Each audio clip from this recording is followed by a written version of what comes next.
আপনারা দেখছেন সনাতন পাতার কাজ শুভদা। ভক্তি প্রেমের বৃক্ষে লতা, ভক্তি লতা বীজ আরোপণ করবার পরে যে ভক্তি বৃক্ষটা উঠবে, সেই বৃক্ষের প্রথমে যে দুটো পত্র হবে, একটি পত্র আপনার অমঙ্গল বিনাশ করবে, আরেকটি পত্র আপনাকে মঙ্গল প্রদান করবে, শুভদা। তাহলে পত্র দুটির নাম মনে রাখুন, ক্লেশগ্নি, মাগো বলো দেখি, ক্লেশগ্নি, শুভদা। আর মাঝখান থেকে লতা বেরোবে, ভক্তি লতা, যেটা ভক্তি বৃক্ষ। এই ভক্তি বৃক্ষ, এই ভক্তি লতা উঠতে উঠতে উঠতে উঠতে এই ভক্তি লতা উঠবার জন্য একটা ঠেকা হবে, এই যে ঠেক। আচ্ছা, লতা কি নিজে উঠতে পারবে যদি কিনা তাকে একটা শক্ত কিছু দেওয়া না হয়?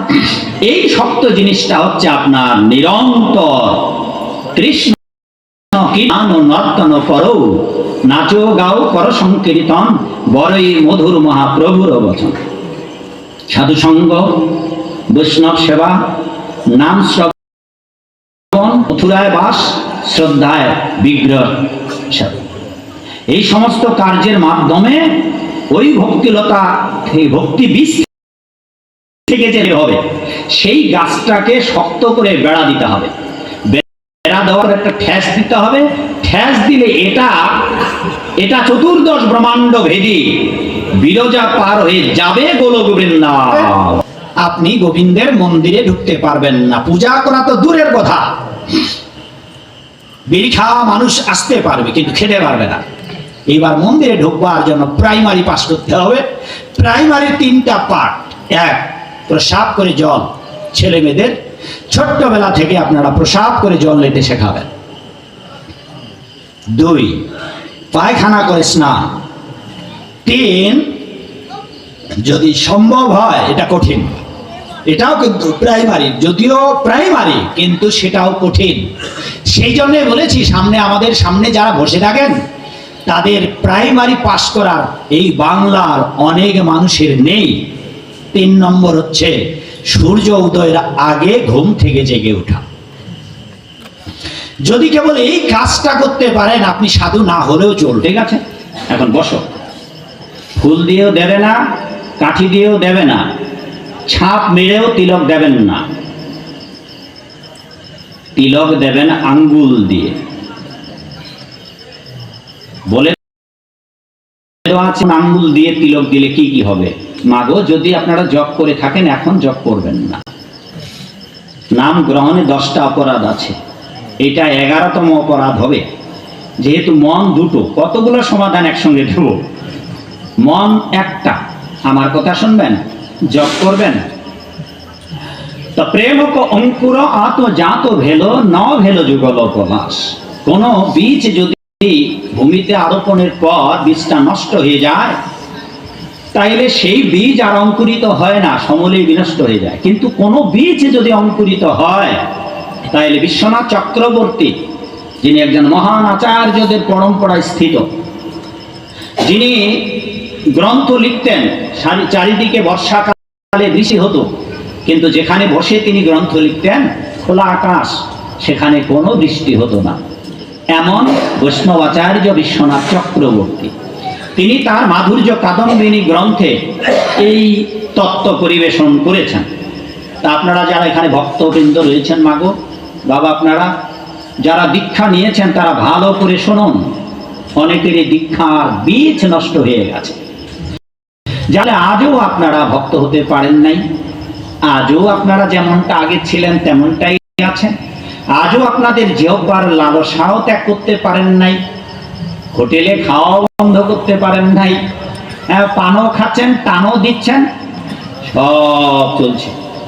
ফলে এই যে পুরের সন্ধান আপনারা পাচ্ছেন, যার ফলে হৃদয়টা ভক্তি শুষ্ক হয়ে যাচ্ছে। আর সংসার বিষাণলে দিবানিশি ইহা জলে জুড়াইতে না কইনু উপায়। জুড়ানোর উপায় পাচ্ছেন না, উপায় খুঁজেও পাচ্ছেন না। হরি হরি বিফলে জনম গোয়াইনু, মনুষ্য জনম পাইয়া রাধা কৃষ্ণ না ভজিয়া, জানিয়া শুনিয়া বিষ খাইনি। জেনে শুনে বিষপান, ধূমপানে বিষপান, কথাটা শুনে যান, একেবারে খাঁটি বাংলার মতো। অনেক মানুষ এখানে নিশ্চয় বিড়ি সিগারেট খান, আর তারাও জানেন যে এটা বিষ পান, জেনে শুনে বিষ পান। তো যারা দীক্ষা হয়েছে, যারা বীজমন্ত্র পেয়েছেন, যারা পুর আস্বাদন করতে চান, যদি মনটা হয় তবে আপনি কোনোদিনই পুর আস্বাদন করতে পারবেন না। সেই জন্যে বিশ্বনাথ চক্রবর্তী ঠাকুর এই দৃষ্টান্ত দিয়েছেন, আপনাদের যে কর্ণে এই বীজ মন্ত্র যদি নষ্ট হয়ে যায়, অনাবাদী জমিতে যদি বীজ আরোপিত হয়, তাহলে অনাবাদী জমিতে যেমন ফসল বুনলে কৃষক ফসল উঠাতে পারবে না, তেমনি করে পাপময় হৃদয়ে যদি ভক্তির বীজ আরোপিত হয় আর পাপ করেন। জগাই মাতাই উদ্ধার হয়েছিল, কিন্তু আপনি উদ্ধার হতে পারবেন না। কেন? এই জন্যেই যে জগাই মাতা একটা কাজ করেছিলেন, যে কাজের জন্য তাদের হিমালয়ের সদৃশ পাপ সমূলে বিনষ্ট হয়েছিল। ওই দিন থেকেই, যেদিন নিত্যানন্দ প্রভু আর চৈতন্য মহাপ্রভু তাদের পাপ ক্ষমা করে দিলেন। কিন্তু আপনার আমার হবে না কেন? হবে না এই জন্যেই যে আমরা প্রতিনিয়ত পাপ করছি। পদ্মপুরাণের বিধান অনুসারে নাম গ্রহণ করলে পাপ যাবে, কিন্তু নাম গ্রহণ করলে নিরপরাধে নাম লইলে পায় প্রেমধন। যদি অপরাধ শূন্য হয়ে নাম না নেন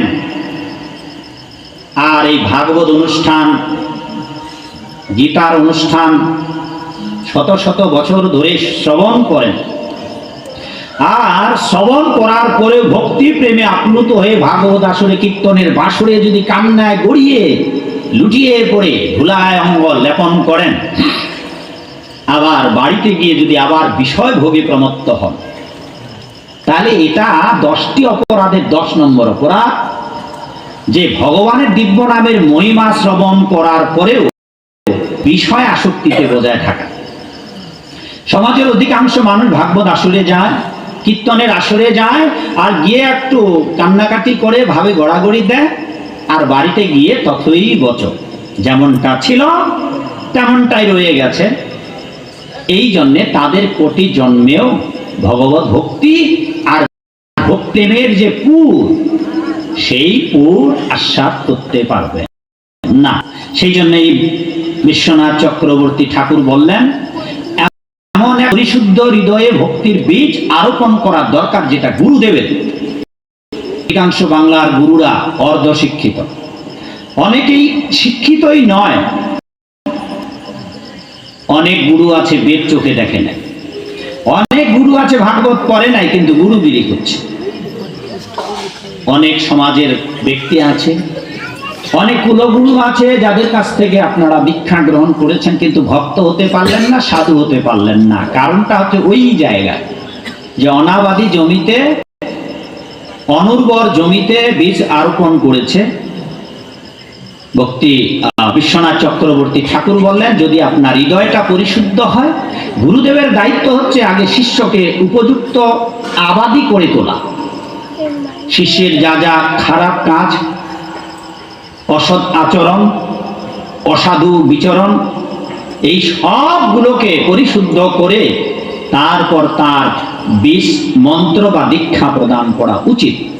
এখন সমাজের অধিকাংশ গুরুরা তা করছে না, ফলে 365টা যদি শিষ্যের প্রয়োজন হয়, অনায়াসে তাদেরকে দীক্ষা দিচ্ছে, আর পরিণামটা হচ্ছে ওই যেমনটা ছিল তেমনটাই থাকছে। তাই বিশ্বনাথ চক্রবর্তী ঠাকুর জানালেন, এমন একজন পরিশুদ্ধ চিত্তে যদি বীজ আরোপিত হয়, তাহলে কদিন পরে ভূমির রসে, আপনার ভক্তি রসে শ্রবণ আর কীর্তন জলে সিঞ্চন করে ওই যে গুরুদেব আপনার হৃদয়ে বীজ আরোপণ করলেন, যা আপনি সন্ধ্যা জপ করবেন, জপমালায় জপ করবেন, এই পবিত্র হৃদয়ে যদি এটা আরোপিত হয়, বিশ্বনাথ চক্রবর্তী ঠাকুর বললেন, এই বীজ আরোপিত হলে তা কদিন পর ফেটে গিয়ে অঙ্কুর বের হবে। অঙ্কুর, সবাই অঙ্কুর বোঝেন আপনার? অঙ্কুর। আর অঙ্কুর বের হলে প্রথমে যে কোনো হওয়ার পর দুটো পাতা বিভাজন হয় দ্বিপদে, তারপর দ্বিপদ বিভাজন হলে পরে মাঝখান থেকে কি বের হয়? মাগো, মাঝখান থেকে গাছটা বের হওয়া শুরু করে। এটি হচ্ছে ভক্তিলতা। নিচেরটা বীজ, দুটা পত্র। এই দুটা পত্র যদি দ্বিপত্রে বিভাজিত না হওয়ার আগে যদি বীজটা নষ্ট হয়ে যায়, আপনি আর সাধু হতে পারবেন না। এখানে আপনারা যারা সামনে বসে আছেন তাদের অধিকাংশ এই অবস্থা, বীজ নষ্ট হয়ে গেছে, যার ফলে ঘাটের মোড়া অনেক বাম্মা এখানে বসে আছেন, এখনো মাছের স্বাদ যায় নাই, পানের স্বাদ যায় নাই, টানে যায় নাই। এবার দেখুন, যদি বীজটা ভালো জায়গায় উর্বর জমিতে আরোপিত হয়, বিশুদ্ধ চিত্ত হয়, তাহলে বলা হচ্ছে এই যে দুটো পাতায় বীজ বিভাবিত হবে, একটি পত্রের নাম হচ্ছে, মনে রাখবেন, ক্লেশগ্নি। আরেকটি পাতা, দুটো পাতা হবে কিন্তু সব গাছের প্রথমে একটা পাতাকে বলে ক্লেশগ্নি। এই ক্লেশগ্নি কেন? আপনার জীবনের যত ক্লেশ, যত দুঃখ, এই পত্র দান করলেন, ধাত্রীগতি দান করলেন দেবকী। বসুদেব যেখানে থাকেন, এই পুতনাকে সেই জায়গায় পাঠিয়ে দিলেন। বললেন যে পাষণ্ড আর অকৃতজ্ঞ না হলে এমন কৃপাময়, যাকে হত্যা করতে গেলেন, যিনি হত্যা করতে গেলেন ভগবান শ্রী গোবিন্দ, তাকেও মায়ের জায়গায় স্থান দিলেন। কৃপাময়ের কৃপা বুঝিলাম কই? আমরা তো দুনিয়ার দেব দেবী নিয়ে, নকল ভগবান নিয়ে, ভণ্ড ভগবান নিয়ে ব্যস্ত। সেই জন্য শাস্ত্রে বলা হলো, যারা গোবিন্দের আরাধনা না করে অন্য কারো আরাধনা করছে, তাদের অবস্থাটা গর্ভদাত্রী, গর্ভধারিণী মাতাকে পরিত্যাগ করে পিশাচিনী চণ্ডালিনীর কোলে আশ্রয় নেওয়ার মতো। অতএব পাষণ্ড আর অকৃতজ্ঞ আর শিশুপাল জরাসন্ধ, এই বাটপার না হলে কেউ কি গোবিন্দকে ভুলে যায়? অতএব মাগো, বাবা, আপনারা গোবিন্দের ভজন করুন, গোবিন্দকে ডাকুন। নয়তো এই আফ্রিকার জঙ্গলে, বাংলাদেশে পবিত্র ভূমিতে জন্মগ্রহণ করেছে, ভারতবর্ষ পবিত্র ভূমিতে জন্মগ্রহণের সুযোগ হয়েছে। এই সুযোগটা যদি এবার হেলা ভরে নষ্ট করেন, তো গতাগতি পুনঃ পুনঃ ভবে বারবার আপনাকে জন্মাতে হবে। এইবার জন্মাবেন কি? ভালো কাজ করলেন, খারাপ কাজ করলেন, ভালো কাজের জন্য স্বর্গে থাকবেন 50 থেকে 70,000 বছর। এই তো মহাভারতে দেখলাম। এই জগতে যারা দেবদেবীর পূজা করেন, ভালো কাজ করেন, জনগণের সেবা করেন, মা বাবার সেবা করেন, ভালো কাজ করবার জন্য আপনি স্বর্গলোকে যাবেন। 50 থেকে 70,000 বছর স্বর্গলোকে আনন্দে থাকবেন। কিন্তু ব্যাক ইন দিস ম্যাটেরিয়াল ওয়ার্ল্ডে আপনাকে আবার ফিরে আসতে হবে। পাপের জন্য নরকে থাকবেন বহু হাজার হাজার বছর। এবার পাপ আর পুণ্য দুটাই যখন হয়ে যাবে শূন্য, এই পৃথিবীতে আসবেন। এবার আর মানুষ হয়ে জন্মাতে পারবেন না। এবার মানুষ হয়ে না জন্মে যদি বৃক্ষলতা তরুরাজি হন, আর যদি হাতি, ঘোড়া, বাঘ, ভালুক, কুচ্চা, সাপ, ব্যাঙ, আরশোলা, তেলাপোকা, টিকটিকি, কেঁচো, এই সমস্ত জীব জন্তু হয়ে জন্মান বাবা, তবে কত না কষ্ট পাবেন। প্রায় বলে থাকি, যদি মশা হয়ে জন্মাই মাগো, ভেবে দেখুন বাবা, কতটুকু বা জীবনের পরমায়ু। শীতের দিনে বা গ্রীষ্মকালে কোন সময় যেন ওই আলোর মধ্যে কিছু পোকা জন্ম নেয়, এদের রাতেই জন্ম। প্রভুপাদ ভাগবতে তাৎপর্যে বলেছেন, এদের রাতেই জন্ম, রাতেই মৃত্যু, এদের দিন দেখা হয় না। তেমনি করে মাগো, আপনি হাতি হয়ে জন্মিয়েছেন, কয়েকশো বছর আপনাকে বেঁচে থাকতে হবে আর কলা গাছ খেতে হবে। আপনি ব্যাঙ হয়ে জন্মিয়েছেন, সাপ আপনাকে জীবন্ত ধরে খাবে, আর কত কষ্ট। হরিণ হয়ে জন্মিয়েছেন, আপনাকে বাঘ তর তাজা। একদিন দেখলাম, দুর্ভাগ্য, কত দুর্ভাগ্য, হরিণ একটা জল খেতে গেছে, আর বাঘ পেছনে হরিণের এই পায়ের উপরে পাঁজরটা পুরোটাই খেয়েছে, খাচ্ছে। ভয়ে ওখান থেকে পালাতেও পারছে না, জলে নামতেও পারছে না, জীবন্ত দাঁড়িয়ে আছে, খাচ্ছে বাঘ। ভেবে দেখছেন কত কষ্ট। একদিন দেখলাম একটা ভিডিওতে, এত কষ্ট যে আজও মনে পড়লে খুব কষ্ট হয়, বাঘ রুদ্ধ হয়ে যায়। এবং সেখানে ইংরেজিতে লেখা যে অতি কষ্ট করে তাকে প্রাণ ত্যাগ করতে হবে। একটা বাঘ ওই মহিষটার এই কণ্ঠে চেপে ধরেছে, আরেকটা বাঘ অন্ডকোষ ধরে টানছে, এবং এভাবে এই দুটা হিংস্র বাঘ এই মহিষটাকে নিস্তেজ করে দিল। আর পুরো দৃশ্যটা আমি দেখলাম, কত অসহায়। এইভাবে আমরা কত জনম জনম ঘুরে ঘুরে ঘুরে ঘুরে কত কষ্ট স্বীকার করে মায়ার লাথি খেয়ে জন্ম জন্মান্তরে ঘুরে ঘুরে বেরিয়েছি। কুকুর হয়ে ঘেউ ঘেউ করেছি, শুয়োর হয়ে খটখট করে প্রসাব পায়খানা ভক্ষণ করেছি, কৃমি হয়ে বিষ্ঠাতে ছিলাম। ভক্তি সিদ্ধান্ত সরস্বতী ঠাকুর, যার ছবি দেখালাম আপনাদের, তিনি বলেছেন এই বিষয়ভোগী সংসারে তো বহুকাল কেটেছি। তিনি এই বিষ্ঠার পোকার কথা বলেছেন। আচ্ছা, বিষ্ঠার পোকা কোথায় জন্ম হয়? পায়খানার পোকা পায়খানাতে জন্মায় মা বাবা। পায়খানার পোকা পায়খানায় জন্মায়, পায়খানায় খায়, পায়খানাতে সংসার উৎপাদন করে, পায়খানাতেই বিয়ে বিয়াই বিয়ানি সব পায়খানায়, পার্কিং ডেটিং ঘোরাঘুরি পায়খানায়। আর মরে কোথায়? পায়খানাতেই। তাহলে কবির ভাষায় যদি বলি, এই দেশেতে জন্ম আমার, এই দেশেতেই মরি, পরের লাইনটা কি বাবা? সকল দেশের সেরা আমার জন্মভূমি। হ্যাঁ, ভুলে গেছি কবিতাটি। তা ভক্তি সিদ্ধান্ত সরস্বতী ঠাকুর এরকম দৃষ্টান্ত দিয়েছেন। এইভাবে সংসার বিষয় পুরিশ ভক্ষণ করে জনম জনম আমরা কাটিয়েছি। পুরিশ, পুরিশ মানে পায়খানা, বিষ্ঠা। হ্যাঁ, বরাহমিব পুরিশ, বরাহমিব শৌকরমিব পুরিশ। শুকর যেমন বিষ্ঠা খেয়েছে জনম জনম ভরে বাবা, আমরা যখন শুয়োর জনী ছিলাম, যখন শুয়োরের বাচ্চা হয়েছিলাম, তখন তো এইগুলো খেয়েছি মাগো। আবার কি খাওয়ার জন্য এখন প্রস্তুত নিতে হবে কি বাবা? আবার ফিরে যাবেন ওইদিকে? কিরে মা, খুব ভালো জিনিস। এইবার সংসার যাতা করে বিস্তৃত হয়ে যে সংসার বিষয় ভোগ করছি, এটাও এক প্রকার ওই পুরুষের নেই। তাই সংসারে থেকে কৃষ্ণ ভজন করুন। এক বাবাকে বলছিলাম যে বাবা, একটু আগে আসবার আগে ওখানে ভেতরে গিয়েছিলেন বাবা, তো বললাম যে বাবা প্রসাদ খাওয়া হচ্ছে নাকি নিরামিষ খাওয়া হচ্ছে? তা বাবা খুব শিক্ষিত ভদ্রলোক, রিটায়ার্ড ম্যান, তো বলছে বাবা প্রসাদ যে কি আর নিরামিষ যে কি বুঝলাম না বাবা। তা রান্না বান্না করবার পর খাই তো গোবিন্দকে নিয়ে স্মরণ করি, যে বাবা এটাই হবে না। মা রান্না করবে, রান্না করার পর মন্দিরে গোবিন্দকে দিতে হবে, আলাদা বাসন কোসন প্লেট গ্লাস, সেখানে আলাদাভাবে ভোগ দিয়ে ওই নিবেদিত প্রসাদ বাইরে এনে তারপর আপনি আপনার প্লেটে খাবেন। নইলে জনম জনম ভরে ওই যে ওগুলো খেয়ে খেয়ে বেড়াতে হবে। এবার দুর্লভ মানব জীবন, 80 লক্ষ এরকম প্রজাতি ঘুরে বেরিয়েছি। ওই আপনাদের দক্ষিণ দেশে খেজুরের গাছ বেশি থাকে বাবা, খেজুরের গাছ আছে না?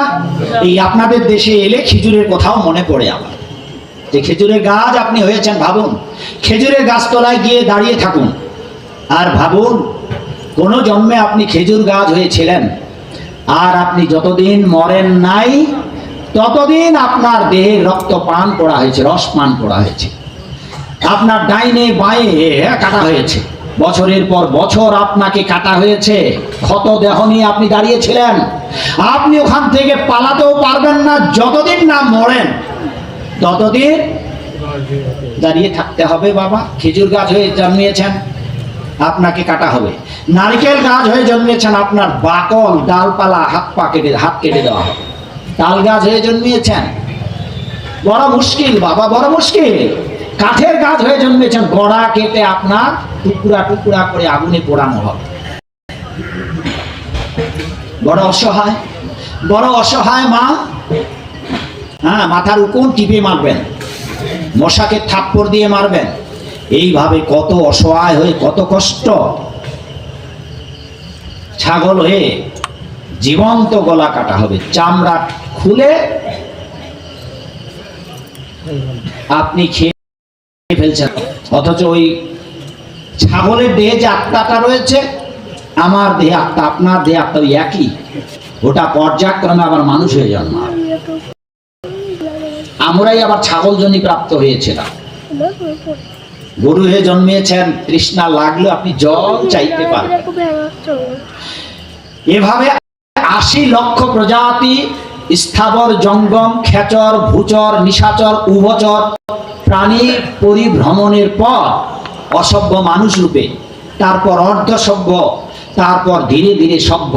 ভাগবতে যে মানুষদের নাম বলা হয়েছে প্রজাতিদের, হুন, পুলিঙ্গ, খাস, আভির, এই সমস্ত বহু প্রজাতি অনেকে আছে না বাবা, আদিবাসী উপজাতি, তারপর ধীরে ধীরে সভ্য মানুষ, আর সভ্য মানুষ থেকে তাদের স্নাতকোত্তর স্তর হচ্ছে বৈষ্ণব বা ভগবত ভক্ত।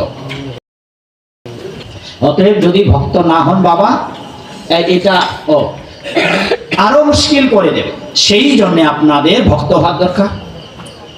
তাহলে ভক্ত হওয়ার জন্য প্রাথমিক ওই প্রাইমারি 3টা পাস করুন। এবার চলুন আরো ভেতরে, রাত গভীর হতে চলেছে, আপনারা বাড়িতে ফিরে যাবেন। সেই জন্যে আলোচনার বিশ্রামের দিকে নিয়ে যাই, যাতে করে আপনারা প্রসাদ পেয়ে ওম নমো ভগবতে বাসুদেবায়, এটি বীজমন্ত্র।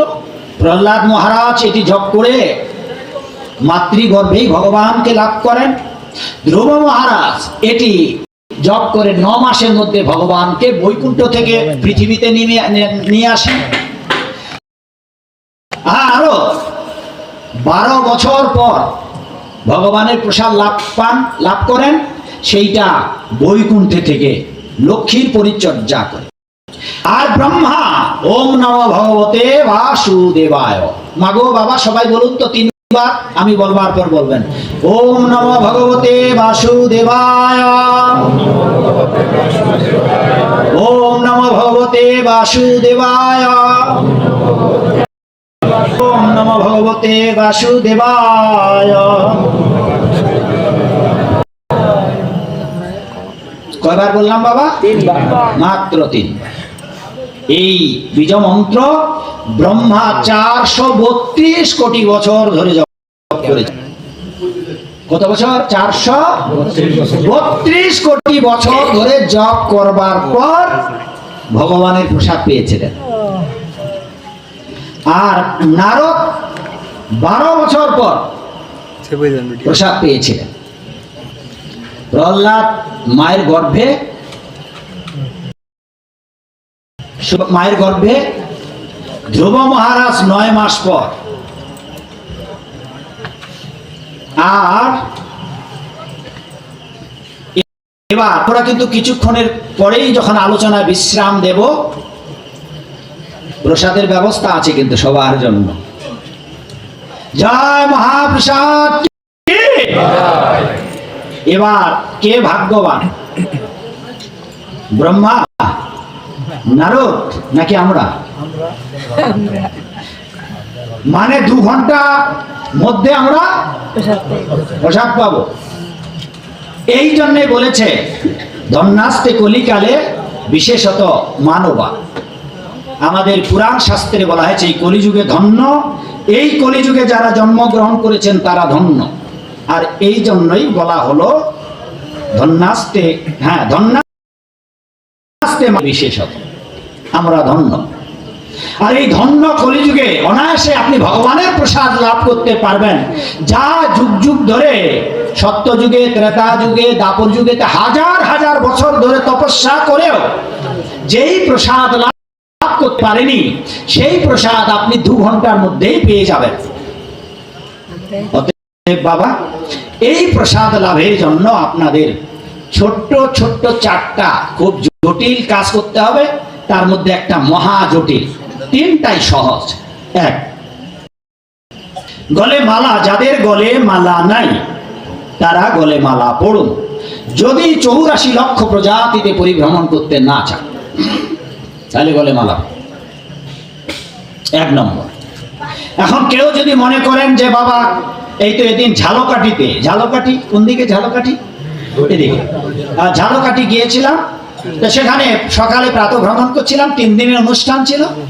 তো এক মায়ের সঙ্গে দেখা হলো, বাচ্চাটার গলে মালা, মায়ের গলে মালা নেই। জিজ্ঞাসা করলাম, মা গো, বাচ্চার গলে মালা, আপনার গলে মালা নাই কেন? বললো যে বাবা, আমরা অনুকূলে দীক্ষিত, তো এই জন্য মালা নেই। ভালো কথা। প্রতিমধ্যে চলতে চলতে প্রায় ডজন খানেক মানুষের দেখা হলো। অনেকে লুঙ্গি পড়া, কেউ বা প্যান্ট পড়া। আরেকজনের দেখা হলো, দেখা হয়ে বয়স্ক মানুষ, তাকে জিজ্ঞাসা করলাম যে বাবা, আপনার অনেক বয়স হয়েছে, এখন মালা পরেন না? বা বললেন যে বাবা, আমরা মতুয়া হরিচাঁদের লোক, আমরা মালা পড়ি না বাবা, এগুলো আমরা অন্য মালা পড়ি। পরে আবার আরেকজনের দেখা হলো, তুলসীর মালা আছে একই জায়গায় ঝালকাঠির দিকে। পরের দিন, ওই দিনে তো সন্ধ্যাবেলা আলোচনা যে আপনাদের সমাজে, আমাদের হিন্দু সমাজে দেখুন তিনজন 3 রকমের। একজন বললো আমি অমুক ঠাকুরে দীক্ষিত, আরেকজন বললো আমি অমুক ঠাকুরে দীক্ষিত, এই জন্য আমাদের মালা নেই। কিন্তু স্বয়ং যমরাজ বলেছেন, হে দূতগণ, যাদের গলে তুলসীর মালা নেই, কেবল কেবল তাদেরকে আমার দণ্ড, আমি তাদের জন্য দণ্ডদাতা।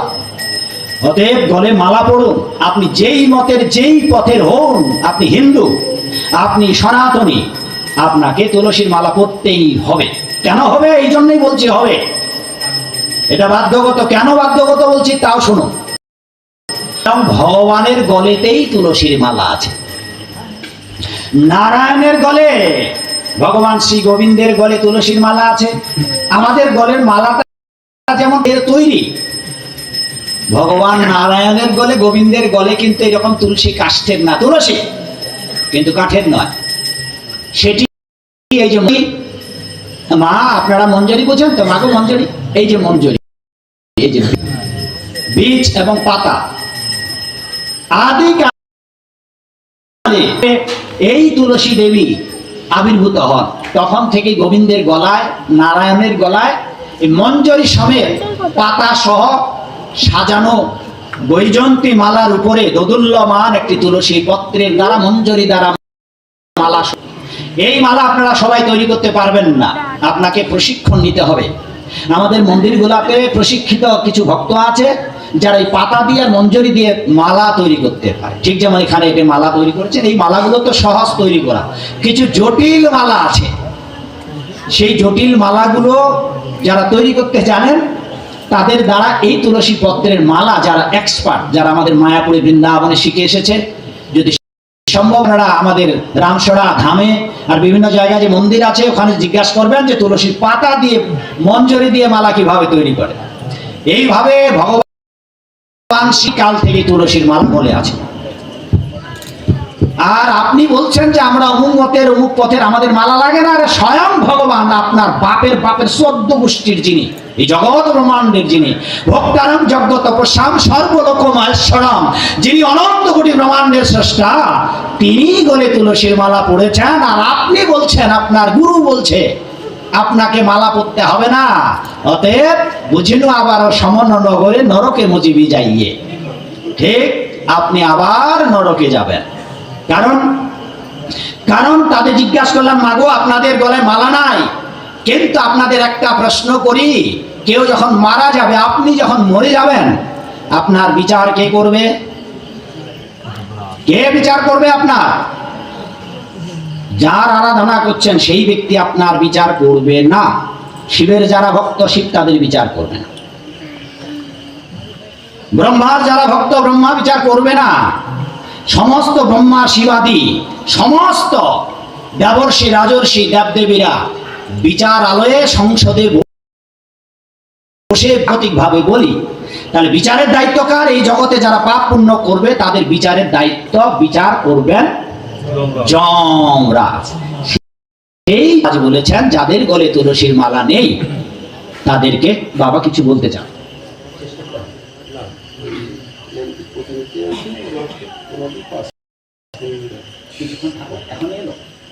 আপনার সময় নেই, পরের মধ্যে সমস্যা। আচ্ছা আচ্ছা, তাইলে আমি কিছুক্ষণ বলে দিয়ে শেষ করে আপনি একটু বলে দিন যে এরকম নাম জানেন? কাজী এনামুল হক, জনাব কাজী এনামুল হক। যার প্রতিনিধি এখানে উপস্থিত হয়েছেন, কিছুক্ষণের মধ্যে তিনি কিছু কথা বলবেন। জয় এনামুল হক বাবু, জনাব সাহেব এনামুল হকের প্রতিনিধির আগমন কি? একটু অপেক্ষা করুন নাকি, যখন বলবেন আমাকে জানাবেন। হ্যাঁ ঠিক আছে, একটু শুনুন, বসুন। এই মাত্র তো এলেন নাকি? ঠিক আছে, বসতে দিন। আমরা আলোচনা বিশ্রামের দিকে নিয়ে যেতে চাইছি, সেই জন্য যা বলতে চাচ্ছিলাম। বাবা কি বলতেছিলাম যেন, কি বিষয় বলতেছিলাম মাগো? হ্যাঁ, তুলসীর মালা, 1 নম্বর তুলসীর মালা। অতএব তুলসীর হার না পরে যে ছাড় জমালো এ তার বাস, সেই সে অধমে প্রহারিবে জমে রৌরবে কৃমিতে খাবে তা। অতএব আপনি যেই মতের যেই পথের হন, মরবার পর আপনার বিচার শিব ঠাকুর করবে না, মরবার পর আপনার বিচার ভোলানাথ করবে না, মরবার পর আপনার বিচার লোকনাথ করবে না। মরবার পর দ্বাদশ বৈষ্ণবের, দ্বাদশ মহাজনের একজন মহাজন তিনি বিচার করবেন। তখন কি বলবেন? যে আমি অমুক মতের, অমুক পথের, তাই আমি মালা করি নাই, হে যমরাজ আপনি আমায় ক্ষমা করে দিন। যত করবেন চালাকি, পাছে বুঝবেন জ্বালাকি। সেই জন্য আচার্যরা বলেছেন, জগতে যা কিছু ধর্মের নামে চলে, ভাগবত বলে তা পরিপূর্ণ চলে। ঠক ধর্ম, ঠক প্রবঞ্চক, ছল ধর্ম।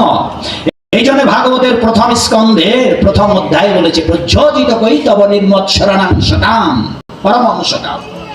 এই ভাগবত ধর্মে কোনো ঠকবাজি নেই, ভাগবত ধর্মে কোনো 2 নাম্বারই নেই, ভাগবত ধর্মে কোনো কেনা বেচা নেই।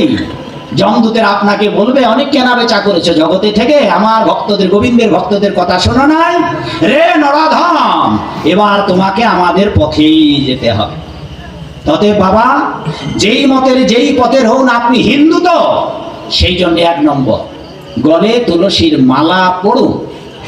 আমাদের মন্দিরগুলোতে মালা পাবেন, এই মালাগুলো আমাদের 120 টাকা নেওয়া হয় বা 100 টাকা, এগুলো অর্ধেক মূল্যে দেওয়া হয়। যেহেতু গ্রাম বাংলা অনেক গরিব মানুষ আছে, তাতে সবাই যেন নিতে পারে, পড়তে পারে। ছেলে মেয়েদের মালা পরার জন্য দীক্ষা মন্ত্র নিতে হবে না, মালা পরার জন্য গুরু করতে হবে না, জন্মের পরেই আপনি ছেলে মেয়েদের গলে মালা পরিয়ে দিতে পারেন, এগুলো দেওয়া হবে। এই মালাগুলো আমি অর্ধেক মূল্যে দিয়ে দেই, যাতে করে গ্রাম বাংলার মানুষদের দিতে পারেন। 3 পেজ মনে রাখবেন, শুধু 1 পেজ মালা পড়া যাবে না, 2 পেজের অধিক পড়তে পারেন, এগুলো 3 পেজ করে হবে, এগুলো সাগরে নিতে পারবেন। হ্যাঁ, এই গেল 1 নম্বর গলে তুলসীর মালা পড়ুন। যদি জনম জনম ভরে 80 লক্ষ 84 লক্ষ জনি ভ্রমণ না করতে চান, তাহলে এই 4টি এই মানব জীবনেই করুন, এই বেদনার জগতে আর আসতে হবে না। তাহলে প্রথম হচ্ছে 1 নম্বর গলে মালা, 2 নম্বর একাদশী। একাদশী অনেকে বলেন যে বাবা এখন ভারতের কিছু কিছু পণ্ডিত আবার কথা বলতে তো আর টাকা লাগে না, অনলাইনে ছেড়ে দিচ্ছে, বলছে একাদশী যারা সধবা তাদের করতে হবে না, বিধবারা একাদশী করবে। 1 2 একাদশী বলছে যে একাদশী করার দরকার নাই। একাদশী মানে হচ্ছে ইন্দ্রিয় সংযত করা, 10টা না 5টা কর্মেন্দ্রিয়, 5টা জ্ঞানেন্দ্রিয়, কয়টা হলো 10টা, আর মন 11টা। এই 11টা ইন্দ্রিয় সংযত করা। বাবা মাগুর মাছের ঝোল খাবো, পুঁটি মাছের ভাজা খাবো, আর ইলিশ মাছ রান্না করে পৈতা ছিঁড়ে খাওয়ার জন্য দৌড়াবো, আর বললো একাদশী করার দরকার নাই। শয়তান এরা একই মুখে বলবে ইন্দ্রিয় সংযম করো, আর খাবার বেলায় খাওয়ার টেবিলে সব খাবে, হয় না, এটা মানায় না। বাবা একাদশী পালন করতে হবে। আপনি যেই মতের যেই পথের হন, একই কথা বলবো, আপনাকে একাদশী করতে হবে। স্বয়ং ভগবানের সঙ্গে যারা ঘুমাতো, স্বয়ং ভগবান যাদের সঙ্গে ছায়ার মতো ছিলেন, এমন 5 পাণ্ডবেরা পর্যন্ত একাদশী করতেন। ভগবানের বাপ এই জগতে যিনি ছিলেন, মা বসুদেব, দেবকী, নন্দ, যশোদা, আর কলিকালে নবদ্বীপে চৈতন্য এবং চৈতন্যের মাতা পিতা সচী মাতার জগন্নাথ, তারা সবাই একাদশী করত। আর এই দুষ্টগুলা প্রচার করছে একাদশী করতে হবে না, আয়ু কমে যাবে। আছে 2টো শ্লোক আছে, কিন্তু এই একাদশী ওই মূর্খরা যারা একাদশী পালন করে না, ওই ষণ্ড পাষণ্ড গুলা কি করে বুঝবে? ওইটা যে বৃদ্ধ একাদশীর কথা বলা হচ্ছে, ওইটা যে একাদশী, যে একাদশী উপবাস করা বিধি নয়, সেই একাদশীর কথা বলা হচ্ছে, সে একাদশী। এবং আরো বলা হচ্ছে উপবাস, তার একাদশী কথা নাই, বলা হচ্ছে উপবাস করবে না। উপবাস মানে অমাবস্যা, পূর্ণিমার যে উপবাস, সাধারণ উপবাস, এটা না করলেও চলবে, কিন্তু একাদশী আপনাকে করতেই হবে। হন আর বিধবা হন। অতএব মাগো যারা জানেন, অনেকে শুনেছেন যে সধবা নারীদের একাদশী করা উচিত না, স্বামীর আয়ু কমবে। তবে ধ্রুব মহারাজ অম্বরীশ মহারাজ স্বামী স্ত্রী একাদশী করেছিলেন কি বউয়ের কি স্বামীর আয়ু কমানোর জন্য? ভাগবতে পড়ে দেখবেন, অম্বরীশ মহারাজ তার বউ সহ একাদশী করেছেন। এরা সিদ্ধান্ত জানে না, সেই জন্য মহাপ্রভু বললেন, সিদ্ধান্ত জানিতে কবু না কর অলস, যাহা হইতে চিত্তে লাগে সুদৃঢ় মানুষ। অতএব 1 নম্বর গলে মালা পড়ুন, 2 নম্বর একাদশী করুন, 3 নম্বর কলিযুগের যুগ ধর্ম এই হরি জপমালা জপ করুন। ও হরিবাসরে 40 প্রহর নাকি 24 প্রহর 32 প্রহর 64 প্রহর হরিবাসরে গিয়ে গড়াগড়ি দিলেই কাজ হবে না। জপমালায় আপনাকে সংখ্যা রেখে প্রভু কহে কহিলা এই মহামন্ত্র, ইহা জপ গিয়া সবে করিয়া নির্বন্ধ, ইহা হইতে সর্বসিদ্ধি হইবে সবার, সর্বক্ষণ বলইতে বিধি নাহিয়া।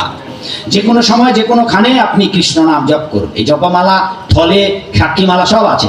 এখন যদি বলেন যে বাবা আমাদের জপ টপ করতে লাগে না, আমরা মনে মনে জপ করি বা হাতে জপ করি, আরে বাপ, বাবা ভোলানাথের মুখ 5খান, মাথা 5টা, মুখ 5খানা, কান 10টা, চোখ আর হাত আছে। এই হাত দিয়ে জপমালায় জপ করেন। কেবল আমরা বৈরাগীরা জপ করি না। জপ বাবা কৈলাসে বসে ভোলানাথ পার্বতীর নাম তো ধ্যান করে। জপমালায় পঞ্চমুখে রাম নাম গান ত্রিপুরারি, হরে রাম রাম নাম হরে হরে, হরে কৃষ্ণ কৃষ্ণ কৃষ্ণ হরে হরে। আমাদের জপমালা তুলসীর কাছে অথবা নিমের কাছে। কিন্তু বাবা ভোলানাথের মালাটা কি দিয়ে তৈরি জানেন কি আপনারা? অনেকে বলে রুদ্রাক্ষের। না বাবা, রুদ্রাক্ষের মালা তার গলেতে আছে, কিন্তু জপমালাটি হচ্ছে পদ্মবীজের গুটিকা। মনে রাখুন, পদ্ম ফুল আছে আপনাদের এলাকায়, এই পদ্ম ফুলের বীজ হয় অত্যন্ত কাজু বাদামের মতো সুস্বাদু। খেয়েছেন কেউ পদ্মবীজের বীজ? খাননি বাবা? খাবেন? শক্ত, ওটাকে কোনো কিছু দিয়ে হাতে দিয়ে কাটতে হবে, নাহলে চাবাতে পারবেন না, যখন কালো হয়ে যাবে বীজটা। এই বীজের গুটিকা দিয়ে, পদ্ম বীজের গুটিকা দিয়ে বাবা ভোলানাথের জপমালা। এইবার খালি কৈলাসে মহেশ ধামে শিব ঠাকুর জপ করেন জপমালায় কৃষ্ণ নাম? না না, যিনি আমরা তো বৈকুণ্ঠে যাওয়ার জন্য জপ করব, আরে বাবা বৈকুণ্ঠে নারায়ণের চরণের পাশে যিনি বসে আছেন মহালক্ষ্মী মাতা, তিনিও জপমালায় জপ করেন। এটা খালি কেবল বৈরাগীরা জপ করে না। এইবার আমরা জপ করি, বললাম তুলসী বেলের কাষ্ঠ, মা লক্ষ্মী দেবী যেই জপমালায় জপ করেন, ওই জপমালাটা যে গুটিগুলো, হ্যাঁ ওই গুটিগুলো স্বর্ণ দিয়ে তৈরি। এবার বৈকুণ্ঠে মা লক্ষ্মী দেবী নিজেই জপ করেন, মায়ের মালাটা স্বর্ণের গুটিকা দিয়ে তৈরি, আর বাবা ভোলানাথের জপমালাটা পদ্ম বীজের গুটিকা দিয়ে তৈরি। আর আমরা যেই মালা জপ করি, মহাপ্রভু যে মালা জপ করেছিলেন সেটি তুলসী মালা। আর যারা আমিষ ভক্ষণ করেন তাদেরকে আমরা তুলসীর মালা দেই না, তারা বেল অথবা নিমের কাষ্ঠের জপমালায় জপ করার অভ্যাস। সুতরাং কেউ যদি বলে বাবা মন ঠিক সব ঠিক, হ্যাঁ মালা জপে শালা, কর জপে ভাই, মন ঠিক থাকলে কোনো দরকার নাই, ও শয়তান গলি গলি। ওকে বলবেন এই ভাই মনে মনে যদি সব ঠিক হয়, তা বিয়েটাও মনে মনে করতে, শ্বশুর বাড়িও যেতে মনে মনে, ওইটা বিয়ে করার বেলায় বিয়ে করার লাগবে, সুন্দরী বউ আনার লাগবে, কিন্তু জপ মনে মনে করলে হবে না বাবা, বাস্তবেই করতে হবে। তাহলে 1 নম্বর গলে মালা, 2 নম্বর একাদশী, 3 নম্বর জপমালা জপ। এইগুলো মালা আমাদের মন্দিরে দাম নেয়। এইগুলো এই যে এটা এইরকম জ্বালা মালা থলে আছে, এটা 300 টাকা, এখানে জপমালা থলে আছে, এটা 200 টাকা। চাইলে আপনারা এখান থেকে সংগ্রহ করতে পারবেন। এই গেল 3টা। এইবার 4 নম্বর যেটা বলবো সেটা খুব কঠিন, ঠিক ওই প্রাইমারি 3 নম্বরটার মতো। প্রাইমারি 3 নম্বরটা যখন অনেক বাপ মা, হ্যাঁ এই জন্য যারা বৃদ্ধ বয়স আছে বাবা, যাদের 50 বছর পার হয়ে গেছে, তাদের জন্য আমরা সময় নষ্ট করতে চাই না। কারণ যাদের 50 বছর পার করেছে, খাইয়া দাইয়া ভোগ কইয়া এত পাপ করেছে, এই 50 বছর অতিক্রম করা বাপদেরকে সাধু বানা মুশকিল। হ্যাঁ সাধু বানা মুশকিল। অতএব বাবা যারা সাধু হতে পারছেন না, যারা ঘাটের কাছে চলে গেছেন, একখান ঠ্যাং যারা শ্মশানে দিয়েছেন, এই সব বাবা মাদের কাছে মিনতি করি, মাগো আপনাদের ছেলে মেয়েদেরকে আমাদের হাতে তুলে দিন। কারণ প্রহ্লাদ মহারাজ বলেছেন 5 বছর থেকে 12 বছরের মধ্যে হাতে গীতা তুলে দিন, ভাগবত তুলে দিন, আর তাদেরকে গোবিন্দ ভক্ত তৈরি করুন। নিজেরা যদি ভক্ত না হতে পারেন, ছেলে মেয়েদেরকে ভক্ত তৈরি করুন, আর তারাই আপনাদেরকে বৈকুণ্ঠে নিয়ে যাবে। হরি। এবার 4 নম্বর কাজটি যেটা করতে হবে, মা গো বাবা গো, খুব কঠিন। সেটি হচ্ছে বাজারে যাবেন, এমন জিনিস ক্রয় করে নিয়ে আসবেন যা মাকে রান্না করে, মা রান্না করে ভগবানকে নিবেদন করবে। তাহলে বুঝতে পারছেন এবার কি অবস্থা? হ্যাঁ, অতএব মা গো 4 নম্বরটা হচ্ছে বাবা, ভগবানকে নিবেদন করে প্রসাদ খেতে হবে। আর যদি ভগবানকে নিবেদন না করে খান, সবাই জানেন আপনারা কি গো মা, চোর। ভগবত গীতার 3য় অধ্যায়ের 12 নম্বর শ্লোকে বলা হচ্ছে, আর বাপটা যদি চোর হয়, মা হবে কিরে চন্ডী মায়ের দল। জেনে শুনে চুরি করা। কারণ আগেই বলেছি জগৎটাই ভগবানের সম্পত্তি। কারণ আমরা চাল ডাল, এটা সর্ষের দানা পর্যন্ত তৈরি করতে পারবো না। তবে ভগবান তৈরি করে দিয়েছেন আমাদের জন্য, এত সুন্দর দেহ দিয়েছেন, খাবার ব্যবস্থা করে দিয়েছেন। আর যার জিনিস তাকে যদি না বলে খাই। আচ্ছা, আমি কালকে যাওয়ার সময় আমার তো একটা ভাঙা ছোট মোবাইল। আচ্ছা, যাওয়ার সময় যদি আমি এই বাড়ির ছোট মামুনি জামাই আইছে, ওদের মোবাইল নিয়ে যাই, কি অবস্থা হবে মা? কালকে আপনারা মোবাইল একবার সারা পৃথিবী জেনে ফেলবে। কে মোবাইলটা যদি নিয়ে যাই, সবাই বলবে না যে সাধু চোর চোর চোর? অবস্থা খারাপ। এমনি তো চেনে, তারপর এবার 100 গুণ আরো চেনবে। হ্যাঁ, এইভাবে আমরা জেনে শুনে চুরি করে খাচ্ছি। অতএব চুরি করা বন্ধ করুন। তাহলে 1 নম্বর গলেমালা পড়ুন, 2 নম্বর একাদশী পড়ুন, 3 নম্বর নাম জপ করুন, 4 নম্বর ভগবানকে নিবেদন করে প্রসাদ ভোজন করুন। তো এখনকার 4টা, আগের 3টা, কয়টা হলো টোটাল? 7টা নিয়ম পালন করুন। প্রসাদ করে জল নিন, পায়খানা করে স্নান করুন, ভোরবেলা জেগে উঠুন, আর গলে মালা পড়ুন, একাদশী করুন, জপ করুন, ভগবানকে নিবেদন করে প্রসাদ গ্রহণ করুন। কিছুদিন আগে তো এসেছিলাম, আজকে আবার এলাম। এরপর যদি আর আপনাদের মনিরামপুরে কোনোদিন নাও আসি, আর আপনারা যদি এই নিয়ম 4টি পালন করেন, এই জন্মে যদি আপনাদের সঙ্গে দেখা না হয়, পর জন্মে বৈকুণ্ঠেই আপনাদের সঙ্গে দেখা হবে। সবাই সাধু হওয়ার চেষ্টা করুন। ছোট্ট একটা 3 মিনিটের গল্প বলে শেষ করে দেই। তারপর ওই বাবু এসেছেন, জনাব শাহ, তিনি কথা বলবেন, আপনারা কেউ উঠবেন না, প্রসাদ পেয়ে যাবেন। ছোট্ট একটা গল্প শুনুন। এক সন্ন্যাসী ভক্তদের নিয়ে, শিষ্যদের নিয়ে গুরুদেব পথে বেরিয়েছেন প্রাতঃ ভ্রমণে। গল্পটা মনোযোগ সহকারে শুনুন। প্রাতঃ ভ্রমণে বেরিয়েছেন। প্রথমেই এক ধনাঢ্য ব্যক্তির দর্শন হয়। এই ধনাঢ্য ব্যক্তি সন্ন্যাসীকে লাভ করে, বাবা সাধুকে দেখলে কিরে মা প্রণাম দেবে না? হ্যাঁ বাবা প্রণাম দেবে না? এবার সাধুকে দেখে সেই সম্ভ্রান্ত ব্যক্তি প্রণাম দিয়েছেন, হাঁটু গেড়ে প্রণাম দিয়ে সন্ন্যাসীকে গিয়ে বলছেন, হে সন্ন্যাসী প্রবর, কৃপা করে আমায় আশীর্বাদ করুন। এইবার সাধু সন্ন্যাসী বলেছে, দীর্ঘজীবী হও, আয়ুষ্মান ভব। এবার শিষ্যদের নিয়ে গুরুদেব আবার হাঁটা শুরু করেছেন। যেতে যেতে এক ব্রহ্মচারী প্রণাম দিয়ে, সাষ্টাঙ্গে প্রণাম দিয়ে উঠে দাঁড়িয়েছে। ব্রহ্মচারী বলছে, হে সন্ন্যাসী প্রবর, আপনি আমায় কৃপা করুন। সন্ন্যাসী এবার বলেছে, তোমার এক্ষুনি মরে যাওয়া উচিত। অদ্ভুত আশীর্বাদ, তোমার এক্ষুনি মরে যাওয়া উচিত। কিছু দূর যেতে যেতে একজন ব্যাধের দেখা হয়েছে। সেও প্রণাম দিয়েছে। সে উঠে দাঁড়িয়ে বলছে, আপনি আমায় কৃপা করুন। এই সন্ন্যাসী গুরুদেব বেদকে বলেছে, তোমার বেঁচে থাকা ঠিক নয়, তোমার মরে যাওয়া উচিত নয়। এবার আবার হাঁটা শুরু করছে। কিছু না যেতে এবার ভক্ত বৈষ্ণবের দর্শন। এবার ভক্ত প্রণাম। এই ভক্ত সাধু গোবিন্দ ভক্ত উঠে বলছে, হে সন্ন্যাসী প্রবর, আপনি আমার করুন। এবার এই সন্ন্যাসী বলেছেন, হে বৈষ্ণব ঠাকুর, আপনি মরেও যেতে পারেন, বেঁচেও থাকতে পারেন।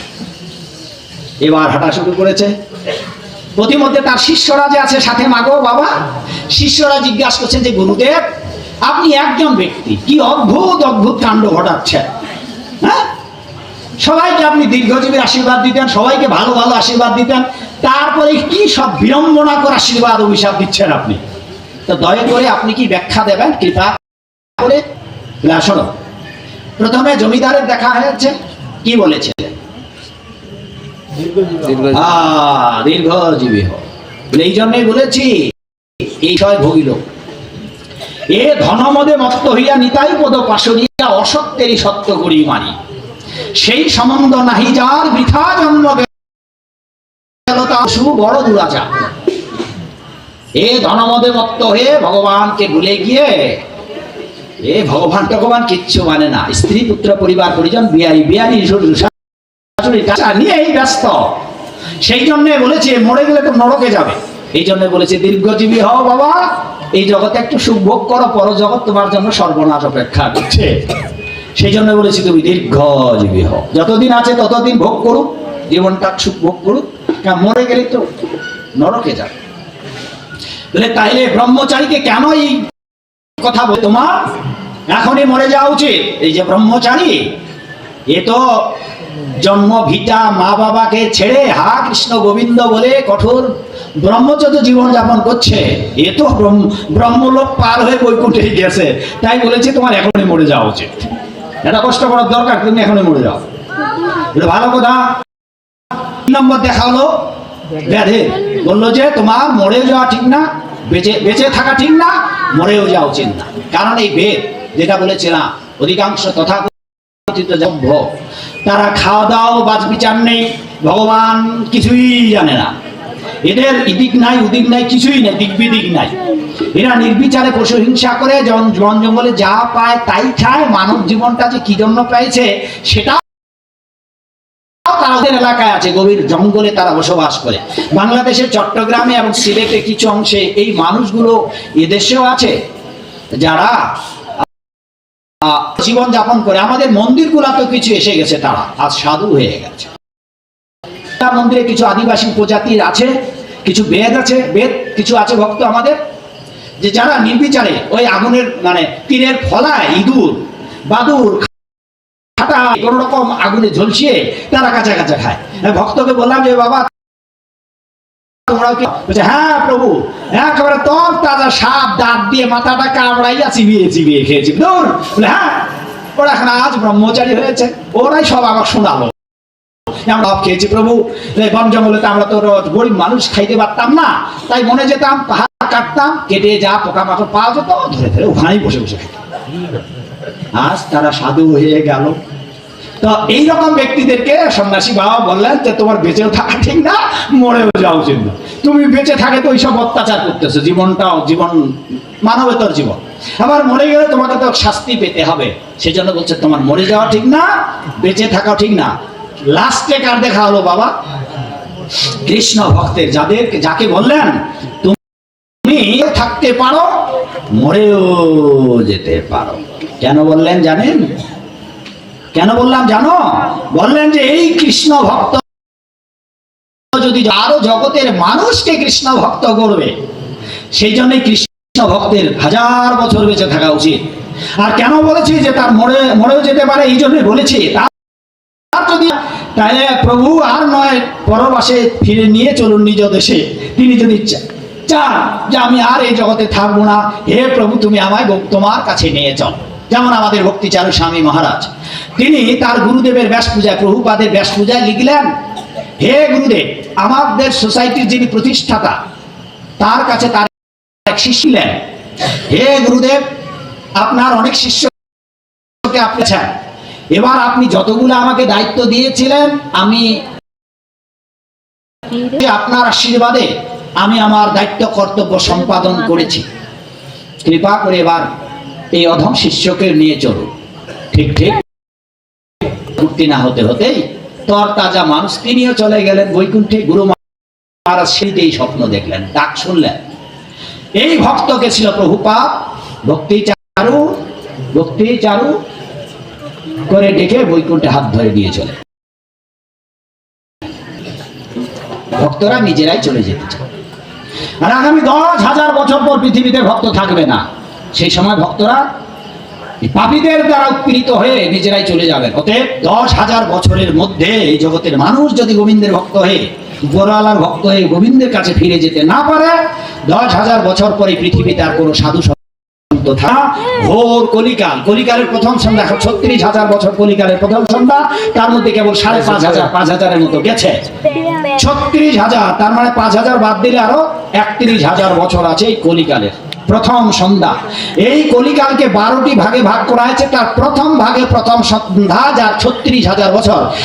এই যুগের আয়ুষ্কাল 4,32,000, এখন আছে 27,000 বাকি, 4,27,000। এরপর কোনো ধার্মিক টার্মিক থাকবে না, সব অন্যায় অবিচার চলবে দেশে, ছিনতাই চুরি ডাকাতি সব অন্যায় অবিচার চলবে। তাই যে কয়েকটা দিন আছি আমরা, এই কয়েকদিনের মধ্যে 10,000 বছরের মধ্যে যদি সাধু হয়ে ভগবানের কাছে ফিরে যেতে না পারে, এরপর আর পারবেন না। তবে মনে রাখবেন, আগামী 10,000 বছর প্রতিটি গ্রামে গঞ্জে, টাউন টাউন ভিলেজেস, প্রতিটি গ্রামে শহরে বন্দরে এত সাধু কিলবিল করবে, সবার তিলক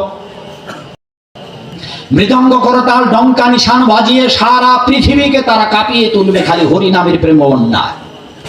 এই প্রেম বন্যায় যে না ডুবিবে, অভক্তহীন ছাড় কোটি জন্মে তার নিস্তার। অতএব বাবা, এটা বলে শেষ যে আপনি মরেও যেতে পারেন, যদি আপনি বেঁচে থাকেন জগতের হাজার মানুষকে কৃষ্ণ ভক্ত করবেন।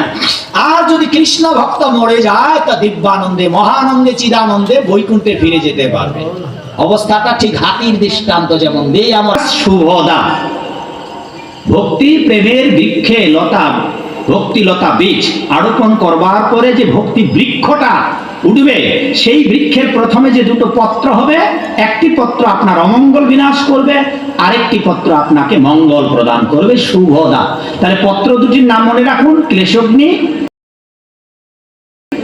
মাগো বলো দেখি, ক্লেশগ্নি, শুভদা। আর মাঝখান থেকে লতা বেরোবে, ভক্তি লতা, যেটা ভক্তি বৃক্ষ। এই ভক্তি বৃক্ষ, এই ভক্তিলতা উঠতে উঠতে উঠতে উঠতে এই ভক্তিলতা উঠবার জন্য একটা ঠেকা হবে, এই যে ঠেক। আচ্ছা, লতা কি নিজে উঠতে পারবে যদি কিনা তাকে একটা শক্ত কিছু দেওয়া না হয়? এই শক্ত জিনিসটা হচ্ছে আপনার নিরন্তর কৃষ্ণ কীর্তন নর্তন করো, নাচো গাও কর সংকীর্তন, বড়ই মধুর মহাপ্রভুর বচন। সাধু সঙ্গ, বৈষ্ণব সেবা, নাম শ্রবণ, মথুরায় বাস, শ্রদ্ধায় বিগ্রহ, এই সমস্ত কার্যের মাধ্যমে ওই ভক্তিলতা, এই ভক্তি বীজ থেকে যে হবে, সেই গাছটাকে শক্ত করে বেড়া দিতে হবে। বেড়া দেওয়ার একটা ঠ্যাস দিতে হবে। ঠ্যাস দিলে এটা চতুর্দশ ব্রহ্মাণ্ড ভেদী বিরজা পার হয়ে যাবে গোলক বৃন্দাবন। এটা বাড়ির কাছে না। বীজ আরোপণ, বীজ রোপণ করলেন এই ভূতে, মানে ভূ। আর এটা কোথায় যেতে হবে বাবা? এটা হচ্ছে ভূ, এর উপরে আছে ভ, তার উপরে স্বর্গ, এর উপরে জন, তার উপরে ত, এর উপরে সত্যলোক যেখানে ব্রহ্মা বিরাজ করেন, তার উপরে বিরজা নদী। এইসব ঘটনা এই জন্যই বলছি, অধিকাংশ আপনারা ভক্ত প্রাণ মানুষ, নাইলে এসব জটিল আলোচনা আমি কখনোই করি না, কারণ এগুলো বুঝবার কানার মানুষ নাই। এবার যারা নরকে যাবার আগে তাদের একটা নদী পার হতে হয়, আর যারা বৈকুণ্ঠে যাবেন তাদেরকেও একটা নদী পার হতে হবে। দুটো নদীর বৈশিষ্ট্য আলাদা, একটা অপবিত্র নদী এবং ফুটন্ত রক্তস্র জন্তু জানোয়ারে সমাকীর্ণ, আর একটা তস্মি গঙ্গোত্রী ধারা বিরজা। নরকে যাবার আগে যে নদীটি, সেটি হচ্ছে বিরজ। এবার এই ভক্তিলতার যে বৃক্ষ,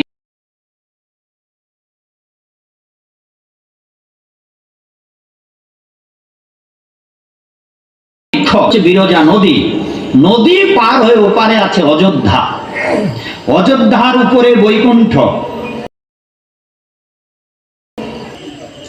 এবার না, সরি, দুঃখিত, বৈকুণ্ঠ, বৈকুণ্ঠের উপরে অযোধ্যা, অযোধ্যার উপরে মথুরা, মথুরার উপরে দ্বারকা, দ্বারকার উপরে গোলক বৃন্দাবন। যেখানে নিয়ে যাবার জন্য আজ ভক্ত সারা বিশ্বে প্রচার হচ্ছে। প্রাইমারি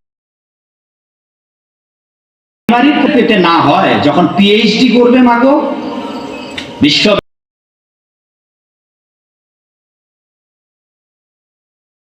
জগৎ সংসারে থাকতে এত কষ্ট করতে হয় স্ত্রী পুত্র পরিবার পরিজন নিয়ে, যেখানে মহানন্দে প্রেমানন্দে দিব্যানন্দে থাকবেন আর এই জগতে কোনোদিন আসতে হবে না। ওটার কাজ শেষ হলে এখানে এনে দেবেন। সেখানে যেতে আপনাদের কত কষ্ট করতে হবে, অত দূরে। আমেরিকা যেতে হলেই তো এখন যাওয়া যায় না। হ্যাঁ, আমেরিকা যাবেন? এই পৃথিবীতে এখান থেকে আমেরিকা যেতে পারছি না, পাসপোর্ট ভিসাই বন্ধ। আর এখান থেকে কোটি কোটি যোজন দূরে, তাহলে তা যাওয়ার জন্য আমাদের কতই না প্রয়াস করতে হবে। তাই যদি ভক্তি বীজ আরোপিত হওয়ার পর ওই দুটা পত্র না জন্মায় আপনার হৃদয়ে, তবে আপনি ভগবানের ভক্ত হতে পারবেন না। আর গাছটা তো হবেই না। কৃষক জমিতে ফসল দিয়েছে, গাছে হয়নি। আর যদি গাছ না হয় বাবা, তবে কি ফুল আসবে? ফুলের প্রশ্নই আসে না। আর যদি বা গাছ হলো, ফুল হলো, যদি ফল না হয়, ফল তো প্রয়োজন, সম্বন্ধ, হ্যাঁ, অবিধেয় প্রয়োজন। এই তিনটাই জটিল আলোচনা। তা বলবো না, শুধু শব্দগুলো শুনে। সম্বন্ধ করিয়া বোঝে কৃষ্ণ তারে নাহিতে যে, আর সব মরেও কারণ। সম্বন্ধ, আমি কিভাবে ভগবানকে ডাকবো, তার সঙ্গে আমার একটা সম্প্রীতি প্রদান। আর দ্বিতীয়টা হচ্ছে তার মাধ্যম, অভিধেয়, সেটি ভক্তি। আর গন্তব্যের গন্তব্যস্থান কোথায়, সেটি হচ্ছে প্রয়োজন। আজকে সকালবেলা ঢাকা থেকে রওনা হই, তার আগে ছিলাম আমি সিলেটের দিকে সুনামগঞ্জ যে ছাতকে। আমার গন্তব্য এখানে। তো আপনারা যারা এখানে এসেছেন, কোথায় যেতে চান, আপনার গন্তব্য কোথায়, সেই রাস্তায় বের হয়েছে নিয়ে, মায়েরা বের হয়েছেন, মা পার্টস নিয়ে। পার্টসেই তো বলে, আপনাদের ছোট ব্যাগটার নাম কি? ওটা নিয়ে রাস্তায় বের হয়েছেন। আর এক বান্ধবীর সঙ্গে দেখা, আর আপনাকে বান্ধবী জিজ্ঞাসা করলো, কিরে দিদি যাবেন কোথায়? আপনি যদি বলেন কোথায় যাব, কি ভাববে আপনার এই বান্ধবী? যে দিদির মাথায় নষ্ট হয়ে গেছে। এই জগতের অধিকাংশ মানুষের মাথা নষ্ট। কোনো মানুষ যদি বিয়ে করে, আর বিয়ে করবার পর প্রতিবেশী মানুষকে গিয়ে যদি জিজ্ঞেস করে, ভাই আমার শ্বশুর বাড়ি কোথায়,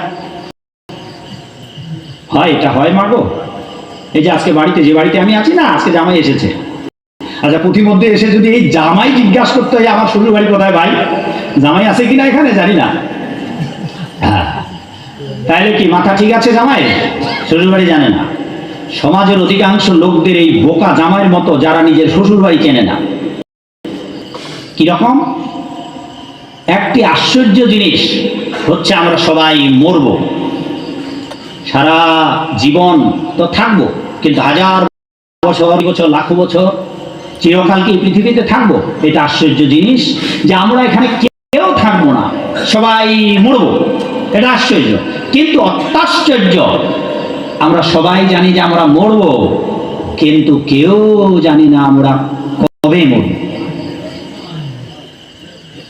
কেউ জানি না কবে মরব।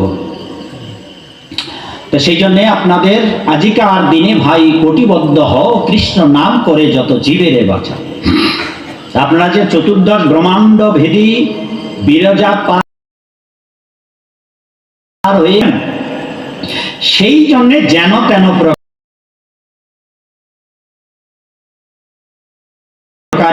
প্রকারে কৃষ্ণ নাম করা, হৃদয় ভরে আরতি দিয়ে করা উচিত। বৃন্দাবনে একটা মন্দির আছে আমাদের,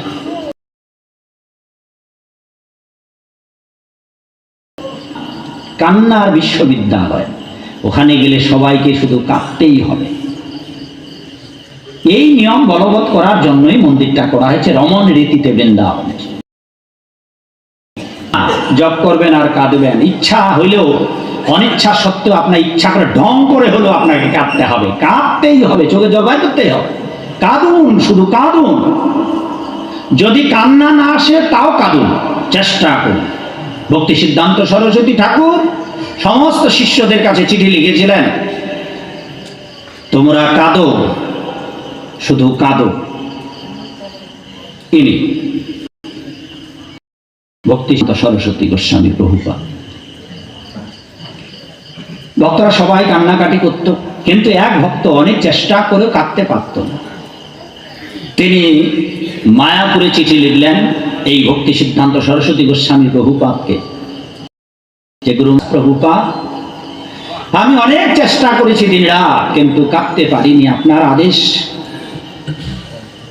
পালন করতে পারছি না, কাঁদতে। ভক্তি সিদ্ধান্ত সরস্বতী ঠাকুর তদুত্তরে আরেকটা চিঠি লিখলেন। এই চিঠিতে লিখলেন, তুমি যে কাঁদতে পারছ না, অনেক চেষ্টা করেও যে কাঁদতে পারছ না, সেই জন্য কাঁদো।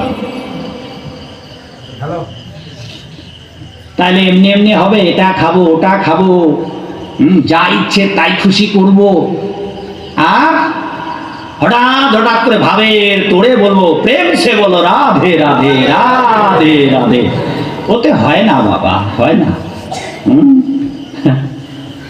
যেই মুখে আপনি টান দিচ্ছেন, যেই মুখে আপনি মুরগির চরণ সেবা করছেন, যেই মুখে আপনি নেশা খাচ্ছেন, আর ওই মুখে প্রেম সে বলো রাধে রাধে রাধে রাধে, হয়? মানায় বাবা, মানায়? মানায়? হ্যাঁ, এই জন্য বলেছে অপরাধ শূন্য হয়ে লহ কৃষ্ণ নাম, কৃষ্ণ মাতা কৃষ্ণ পিতা। পরের লাইনটা জানেন মাগো তো নাকি? তাইলে গানটা কীর্তনটা মুখস্থ, ঠোঁটস্থ, কণ্ঠস্থ, কিন্তু হৃদয়স্থ নয়, যার ফলেই তো ক্ষুধা লাগলে ঘটে অথবা হাজার জাতের গেল, সব গেল সাধন ভজন। এক হাঁড়ি পাতিল দুধে যদি সামান্য একটু এক বিন্দু মদ্য পড়ে, তবে একটা গোবিন্দ সেবা লাগবে। আর অবস্থাটা এখন সমাজের অধিকাংশ মানুষের এই। তাই যদি আমরা পুরের স্বাদ পেতে চাই, তবে নিষ্ঠা ভরে, ভক্তি ভরে কাঁদতে হবে, সাধু হতে হবে। আর সাধু হওয়ার জন্য যা যা করার দরকার, প্রথমত সাধু সঙ্গ। সাধু সঙ্গ না করলে সাধু হওয়া যাবে না, সাধু সঙ্গ না করলে ভগবানকে তা জানা যাবে না। আর যেটা প্রথমেই বলেছিলাম, যে বাংলার অর্ধেকের বেশি মানুষ জানে না তাদের আরাধ্য ভগবানকে। গত 2 বছর আগে আপনাদের সাগরদাঁড়িতে এসেছিলাম কাছে, সেখানে যখন জিজ্ঞাসা করছিলাম হাজার হাজার মানুষ, যে আপনাদের সনাতনী মানুষ, আপনারা যদি জিজ্ঞাসা করা হয় আপনাদের ভগবানকে, সবাই সবার দিকে তাকাচ্ছে, কেউ আর বলছে না। বললাম যে লটারির মতো লেগে যাবে, কেউ তো বলুন আপনাদের আরাধ্য ভগবানকে, কার আরাধনা করা উচিত। বেঞ্চে বসেছিলেন এক ভদ্রলোক, লুঙ্গি পরা, দাঁড়িয়ে চিৎকার দিয়ে বলেন, আমার বাপ ভগবান। কুমিল্লায় গেলাম, কোম্পানিগঞ্জে জিজ্ঞাসা করলাম ভগবানকে, পাশেই ভদ্রলোক বসেছিলেন, বললেন আমার গুরু ভগবান, গুরু ব্রহ্মা গুরু বিষ্ণু। ভগবান কয়জন হলো? 2 জন। আবার যারা ওম নমঃ শিবায়, ওম নমঃ শিবায়, ওম নমঃ শিবায়, ওরা বলে আমার শিবেই ঠাকুরের সব। ভারতবর্ষে এরকম অনেক শিব ভক্ত আছে, কেউ বা গাঁজা খাওয়া ভক্ত আছে, কেউ বা ধুতুরা খাওয়া ভক্ত আছে। ও বলবে শিব ঠাকুরে ইনি আমার পরমেশ্বর ভগবান। ওদিকে ওম ব্রহ্মণে নমঃ, ব্রহ্মণে নমঃ, ব্রহ্মণে নমঃ, ব্রহ্মণে নমঃ। ভগবান বলেন আ ব্রহ্ম ভুবনালোকা, ব্রহ্মলোকে যদি ব্রহ্মার কাছে যাও তবু আমাকে পাবে না, কারণ ওপারেই বিরজা নদী। আর এই বিরজা নদী কর্মী, জ্ঞানী, যোগী, ধ্যানী কেউ পার হতে পারবে না। যোগীরা মনোবেগেও বিরজা নদী পার হতে পারবে না, পার হতে দেওয়া হবে না। একমাত্র ভক্তি মার্গী যারা ভগবত ভক্ত, হে অর্জুন নগত্তানিবদ্ধতে তদ্ধাম পরমং মম, অন্যেরা আমার এখানে আসতে পারে না, কেবল আমার ভক্তরাই আমার এখানে আসে। অতএব যদি বাবা আপনারা ভগবানকে লাভ করতে চান তাহলে হবে, নামে রুচি আসবে, এরপর ধীরে ধীরে ভক্তি আসবে। আর in the age of Kaliyuga without ভক্তি দেয়ার ইজ নো মুক্তি। তারপর হৃদয়ে যখন ভক্তি আসবে তখন আর ভগবানকে আরাধনা করতে হবে। আর সেই জন্য জানতে হবে আপনার আরাধ্য ভগবান কে। কত ভগবান হলো, বাংলাদেশে আমরা অনেক ভগবান বানিয়েছি। বাংলাদেশের কয়েকটি জেলায় ডজন খানেক ভগবান আমরা তৈরি করেছি। ফলে মানুষ কেউ বলছে বাপ ভগবান, কেউ বলছে মা ভগবান, কেউ বলছে ব্রহ্মা ভগবান, কেউ বলছে ভোলানাথ ভগবান, কেউ বলছে লোকনাথ ভগবান। কতজন ভগবান বানিয়েছি বাবা। সেই জন্য বলেছি যে বাংলার অর্ধেকের বেশি না তাদের আরাধ্য ভগবান কে। হ্যাঁ বাবা, বৃন্দাবন, বৃন্দাবনে অনেক মানুষ আছে যেখানে 84 ক্রোশ বৃন্দাবনে কোনো আমিষ ভক্ষণ করা হয় না। ওই বৃন্দাবনেও কলি ঢুকে পড়েছে, গোপনে আমিষ খাচ্ছে। শয়তান তো এই রাজ্যটাই যুগটাই কলি। সুতরাং বৃন্দাবনেও এখন কলি প্রবেশ করছে। নবদ্বীপে ওরা অপবিত্র করছে, সাধুরা গিয়ে পবিত্র করছে। হঠাৎ বাবা যে কেন বৃন্দাবনের কথা বললেন? বৃন্দাবনে তো কৃষ্ণকেই, কিন্তু তারপরে অযোধ্যাতেও বিশৃঙ্খলা হয়েছিল, দ্বারকাতেও বিশৃঙ্খলা হয়েছিল। আর ভগবান যতবার এই জগতে এসেছেন, ভগবানের সঙ্গে ভাবে কত অসুরেরাই না এলো। চৈতন্য মহাপ্রভু যখন সেদিনের কথা নবদ্বীপে যখন এলেন, তখন ব্রাহ্মণ যারা উচ্চ বর্ণের তারা পর্যন্ত চাঁদকাজির কাছে নালিশ জানালেন, হিন্দু ধর্ম ভাঙ্গিল নিমাত। স্বয়ং ভগবানের বিরুদ্ধে মামলা মোকদ্দমার আয়োজনে যেন। ভাগ্যিস ভগবান এবার নাম বিলাতে এসেছেন, তাই এবে না অস্ত্র ধরিল প্রাণে কারো না মারিল, চিত্ত শুদ্ধি ঘটালো সবাকার, হরিনাম দিয়া হৃদয় সধিল, জাতি গিয়া ঘরে ঘরে সবাকারে। তো যে কথা বলতেছিলাম, দেবর্ষি নারদ একটি শুভ সংবাদ পরিবেশন করেছেন এই কলিযুগের মানুষের জন্য। ওই যে বাবা বলেছিলাম না যে এই মাইকটা আমার কণ্ঠ টেনে নিচ্ছে, এই যে এই মাইকের যান্ত্রিক ত্রুটি রয়েছে। তো যে কথা বলতেছিলাম, দেবর্ষি নারদ বলেছেন এই কলিকালের মানুষেরা যদি জানতে পারে যে কৃষ্ণই ভগবান, কৃষ্ণ ভগবান, বাবা কৃষ্ণ ভগবান, কৃষ্ণ ভগবান, কৃষ্ণ যে ভগবান এটা এক জন্মে জানতে পারবেন না, 2 জন্মেও জানতে পারবেন না, জনম জনম ভরেও জানতে পারবেন না। স্বয়ং ভগবান বলে দিয়েছেন।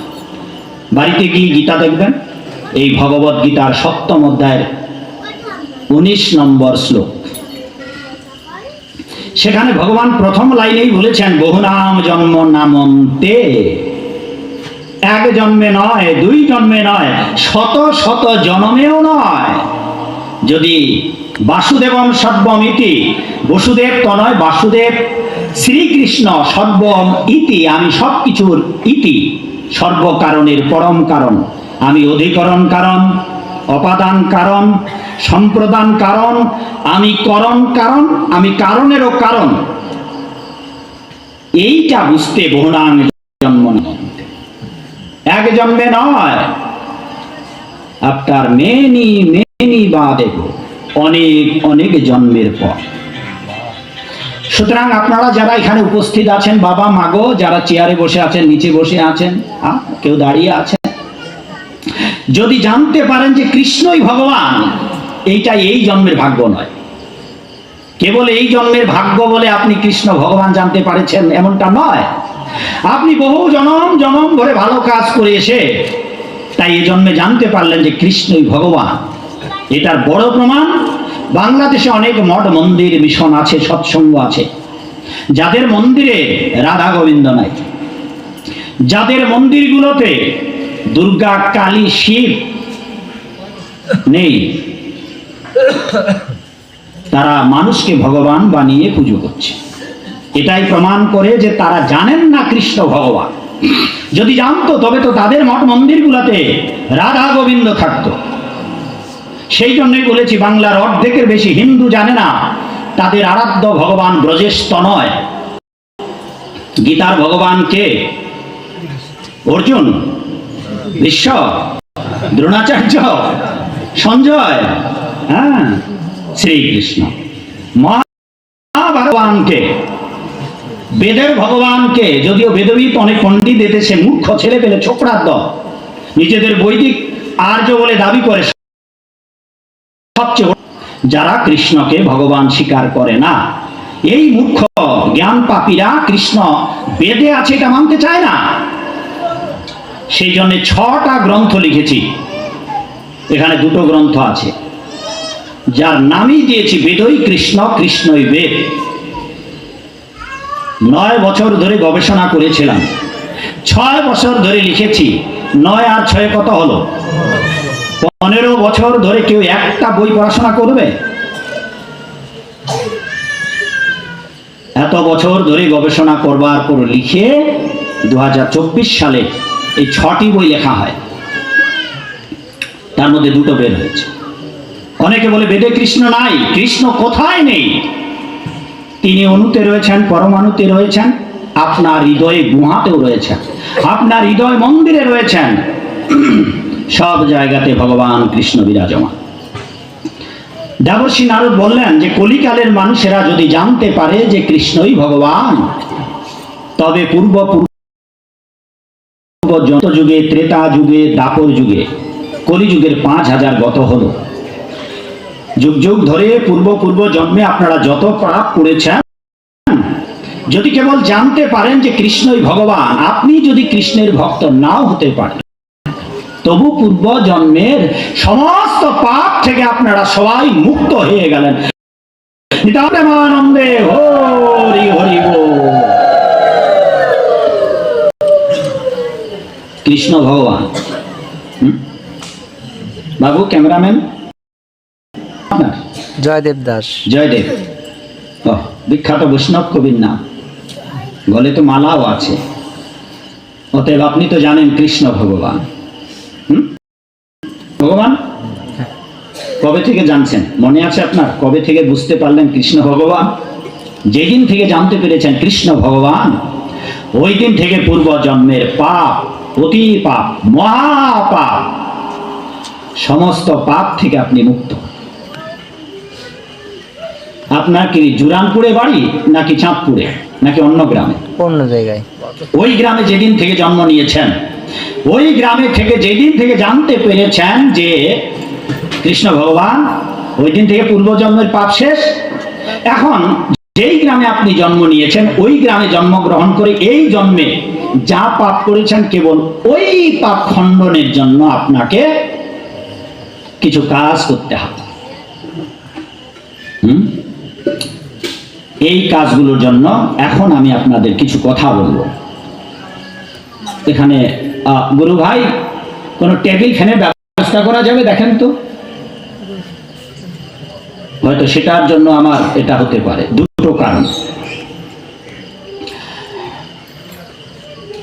তার জন্য আপনাদের একটা ভালো কাজ করতে হবে।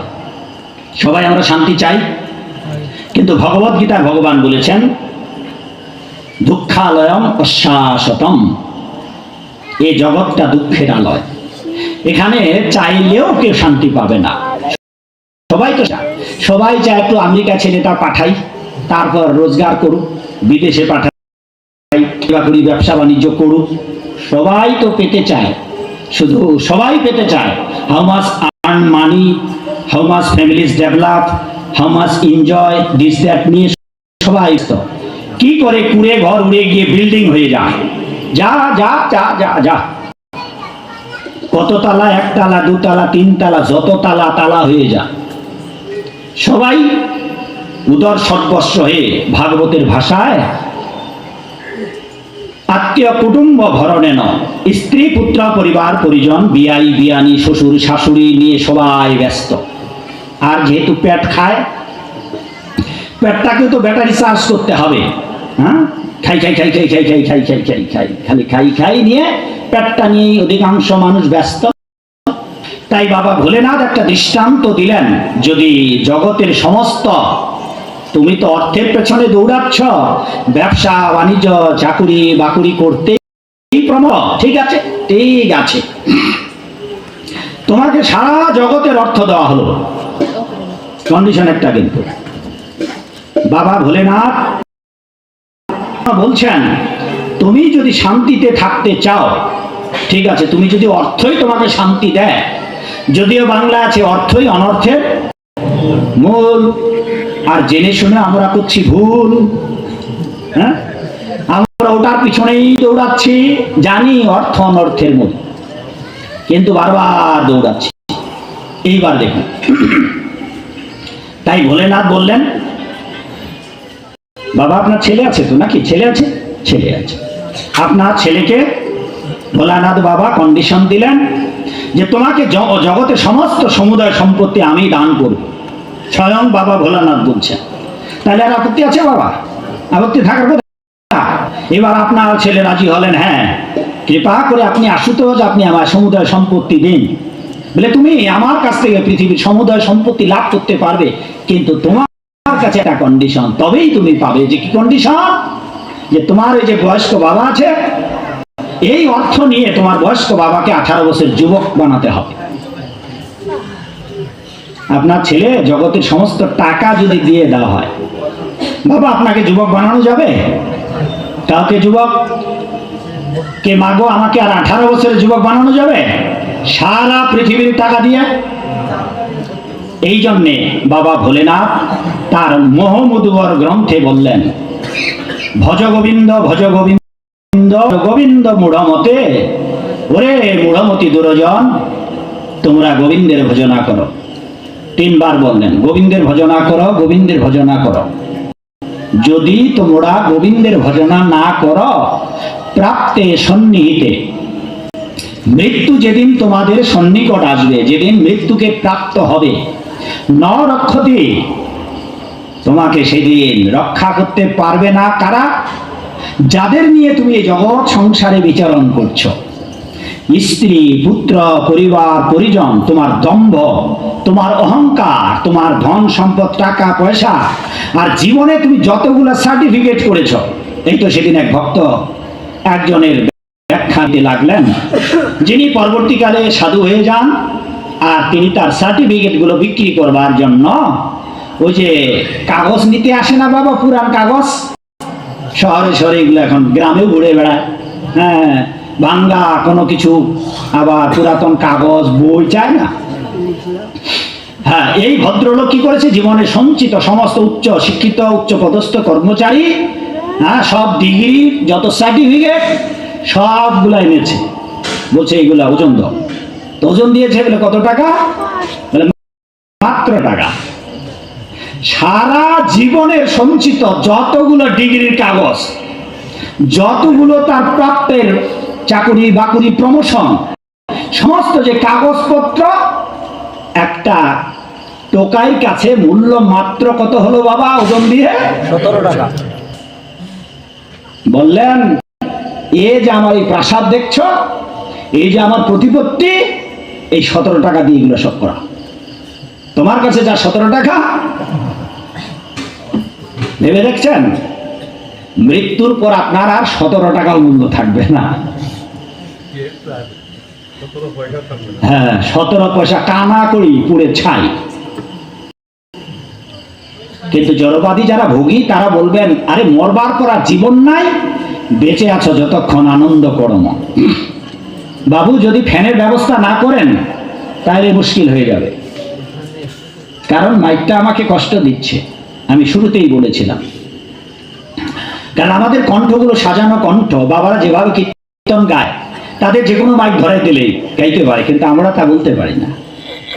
কেন আমাদের তো যুগ যুগ ধরে এইগুলো কথা বলতে হয়, প্রায় 4 দশক ধরে স্টেজে দাঁড়ানো, সুতরাং মাইক টোকা দিলে আমরা বুঝতে পারি এটা আমার সর্বনাশ করবে, আর করেছে। এত সহজে আমার কণ্ঠ টান পড়ার কথা নয়, এটা হয় না, কেন দীর্ঘদিনের অভিজ্ঞতা আছে, সুতরাং এটাতে অনেক সমস্যা আছে। তো তাই জন্য বলতেছিলাম যে আপনাদের আগে জানতে হবে কৃষ্ণ ভগবান, এটা আমরা এখানকার সবাই জানি, মূলত সবাই জানি, সবাই জানি কৃষ্ণ ভগবান। তা সুতরাং বাবা দেখো তো এটা চেঞ্জ করতো।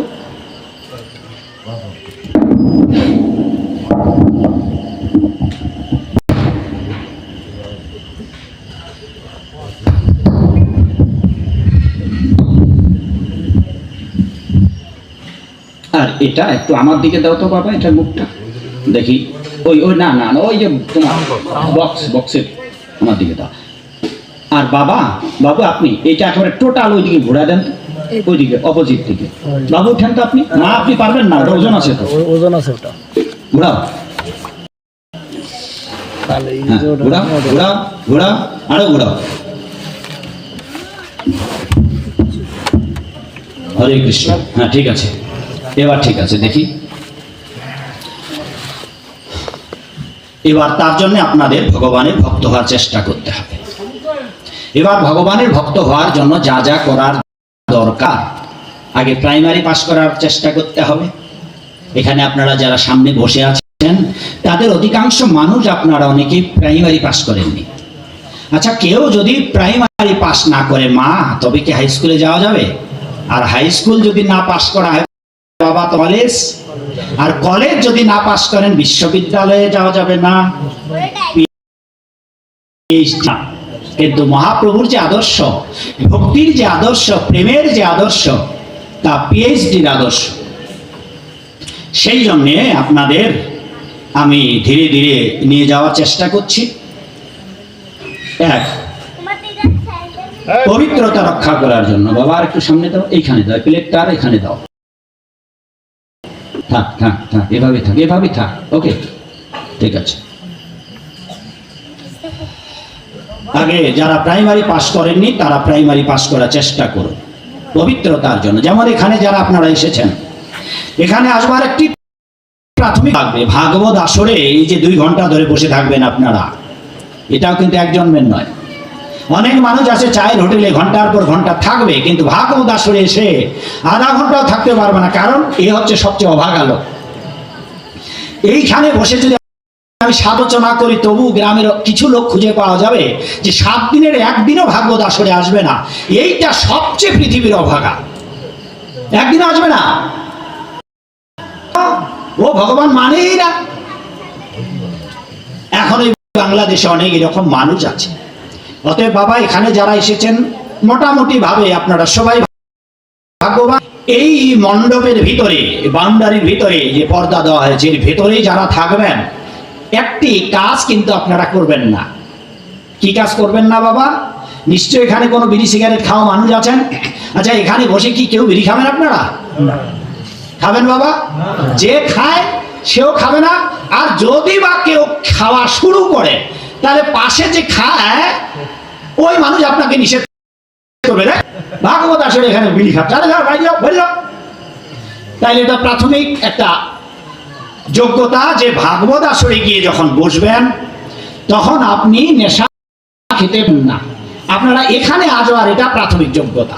এইবার বাবা, এখান থেকে যখন মন্দিরের বারান্দা, আপনি গোবিন্দের মন্দিরে ঢুকতে পারবেন না। পূজা করা তো দূরের কথা, বিড়ি খাওয়া মানুষ আসতে পারবে কিন্তু খেতে পারবে না। এইবার মন্দিরে ঢুকবার জন্য প্রাইমারি পাস করতে হবে। প্রাইমারি 3টা পার্ট। 1, প্রসাব করে জল, ছেলে মেয়েদের ছোট্টবেলা থেকে আপনারা প্রসাব করে জল নিতে শেখাবেন। 2, পায়খানা করে স্নান। 3, যদি সম্ভব হয়, এটা কঠিন, এটাও কিন্তু প্রাইমারি, যদিও প্রাইমারি কিন্তু সেটাও কঠিন। সেই জন্য বলেছি সামনে, আমাদের সামনে যারা বসে থাকেন তাদের প্রাইমারি পাস করার এই বাংলার অনেক মানুষের নেই। 3 নম্বর হচ্ছে সূর্য উদয়ের আগে ঘুম থেকে জেগে ওঠা। যদি কেবল এই কাজটা করতে পারেন, আপনি সাধু না হলেও চলবে। বোঝা গেল? কি বললাম বাবা? খুব শক্ত কথা, কিন্তু মারাত্মক কথা। যে আপনি যদি সাধু নাও হন তবু চলবে, কেবল ভোরবেলা জেগে উঠুন। যদি ভোরবেলায় জেগে উঠেন, আপনি যদি সাধু নাও হন, ওই ভোরবেলায় আপনাকে সাধু বানিয়ে দেবে। হ্যাঁ বাবু, একটা কথা বলেন, হতেই হবে। আপনি সাধু হবেন না, কিন্তু ভোরবেলায় উঠুন, সূর্যোদয়ের আগে উঠুন। ওই ভোরবেলায় আপনার কৃপা করতে করতে সাধু বানিয়ে দেবে। খালি উঠবেন আর দাঁত ঘষবেন আর স্নান করবেন, দুটো কাজ, মাত্র দুটো কাজ। জীবনে অনেক 2 নাম্বারই করেছেন, সব করুন, কিন্তু করার পরে এই 3 নম্বর প্রাইমারিটা পাস করুন তো বাবা। তাতে আপনাকে দেবী কৃপা করবে, সূর্যদেব কৃপা করবে, বরুণ দেব কৃপা করবে, পিতৃপুরুষেরা কৃপা করবে, আর গ্রামের যত দেবদেবী আছে সমস্ত দেবদেবীরা আপনাকে আশীর্বাদ করবে। আপনি যদি কার্তিক মাসে, আশ্বিন মাসে দুর্গা পূজা নাও করেন, মা প্রতিদিন আপনাকে স্নান করলে আশীর্বাদ দেবে। আচ্ছা, মায়ের আশীর্বাদের জন্যই তো আমরা দুর্গতি নাশের জন্যই তো দুর্গা পূজা করি, কালী পূজা করি। এই জন্য যারা ভগবানের ভক্ত তারা মায়ের বোনাস কৃপা পায়। কৃষ্ণ ভক্তরা মা কালী, শিবের ভক্ত না হয়েও তারা অতিরিক্ত কৃপা পান, কেননা শিব ঠাকুর স্বয়ং বলেছেন। আর নারদ পঞ্চরাত্রে মা দুর্গা স্বয়ং বলেছেন জগৎবাসীকে গোবিন্দের ভক্ত হতে। এবং ভাগবতে একটা রাজার দৃষ্টান্ত আছে, ভক্তরা সবাই নাম জানবেন, তার কাহিনীটা অনেকে জানেন। জড় ভরত নাম শুনেছেন? রাজা ভরত, যিনি সন্ন্যাস নিয়েছিলেন, রাজ্য ত্যাগ করে, রাজ্যের মোহ ত্যাগ, পরিবার পরিজন ত্যাগ করে, যিনি সম্রাট ছিলেন, সব ত্যাগ করে বনে গেলেন তপস্যা করতে, জীবন সার্থক করার জন্য। কিন্তু দেখতে পেলেন ব্যাঘ্রের ভয়ে গর্ভবতী মাতা হরিণী প্রাণ রক্ষার জন্য জলে ঝাঁপ দেন, আর তিনি গর্ভ সঞ্চার করে সন্তান প্রসব করেন। এদিকে স্রোতের তোরে এসে যান হরিণী মাতা, মৃত্যুবরণ করেন গঙ্গা। ওদিকে বাচ্চাটা সাঁতরিয়ে উঠলে, হ্যাঁ, জলে সাঁতার কাটলে এই রাজর্ষি রাজা ভরত দেখতে পান, বাচ্চাটিকে তুলে নিয়ে আসেন। কাহিনী আপনারা জানেন, অনেক সাধু সন্তদের কাছে, পাঠকের কাছে এগুলো আপনারা শুনেছেন, আমরা এগুলো বলি না, কারণ এগুলো অনেক ভেতরের কথা। এই রাজা ভরত হরিণের চিন্তা করতে করতে বনে গিয়ে পরে হরিণ হয়ে জন্ম। কারণ ভগবত গীতা এটাও ভগবান বলেছেন, মৃত্যুকালে যারা যেই চিন্তা করে মারা যাবেন পরজন্মে তাই হবেন। রাজা ভরত হরিণ হয়েছিলেন, রাজা পুরঞ্জন নারী হয়েছিলেন, তিনি নারী চিন্তা করেছিলেন। এই জন্মে আমরা পুরুষ হয়েছে, মেয়েদের ঘুরঘুর করেছিলাম, না, আর ছেলেদের পেছনে ঘুরঘুর করেছিলাম, তাই ছেলে হয়েছে। মায়েরা হয়তো মেয়েদের পেছনে ঘুরঘুর করেছিল, তাই এবার মেয়ে হয়েছে। আর এইবার যদি ঘোরাঘুরি বন্ধ না করেন, তাহলে আবার পুনরূপী জন্ম, পুনরূপী মরণ, পুনরূপী জননী জঠরে স্বয়ং। তাই ঘোরাঘুরি বন্ধ করুন, আর গোবিন্দকে ডাকুন। প্রথম প্রসাব করে জল নিন, পায়খানা করে স্নান করুন, আর ভোরবেলায় জেগে উঠুন। যদি ভোরবেলায় জেগে উঠেন, ওই যে মা দুর্গা ভাগবত পড়লে জানবেন, এই ভরত হরিণ হলেন, হরিণ হওয়ার পর আবার মানুষ হলেন, মানুষ হওয়ার পরে নাম ভরতেই হলো। 2 বার নাম ভরত হলো, একবার হলেন হরিণ, 2 বার হলেন মানুষ। দ্বিতীয়বার যখন মানুষ রূপে ভরত হলেন, তখন মায়ের ভক্তরা তাকে বলি দেবার জন্য মা কালীর দুয়ারে নিয়েছিলেন। যারা ভাগবত পড়েন, ভাগবত পাঠে যান, তারা জানেন যে মা তার নিজের ভক্তদের হত্যা করে গোবিন্দের ভক্ত মহারাজ ভরতকে রক্ষা করেছিলেন। ভেবে দেখুন, রাজা ভরত তিনি কিন্তু মায়ের ভক্ত ছিলেন না। ওদিকে যারা মায়ের ভক্ত ছিল, নিরন্তর মাকে পুজো করত, মা তাদেরকেই তার নিজের হাতের তলোয়ার দিয়ে, খণ্ডা দিয়ে, খড়গ দিয়ে হত্যা করলেন। গোবিন্দ ভক্তকে রক্ষা করবে। অতএব গোবিন্দের ভক্ত হলে মা 10 হাতে এমনিতেই আপনার কৃপা করবে। পৃথকভাবে বছরে কেবল একবার পূজা করতে হবে না, প্রয়োজনই নেই, কিন্তু তবু পূজা করুন, যেহেতু এটা আমাদের দেশে এখন মহা বড় পূজা। ওদিকে বাবা ভোলেনাথ বলেছেন, এই জগতে যারা সর্বেশাং বিষ্ণুরেব আরাধনা পরম, এই জগতে যদি কারো আরাধনা করতে হয় তাহলে সেটি হচ্ছে ভগবান শ্রী গোবিন্দ বা নারায়ণ বা বিষ্ণু।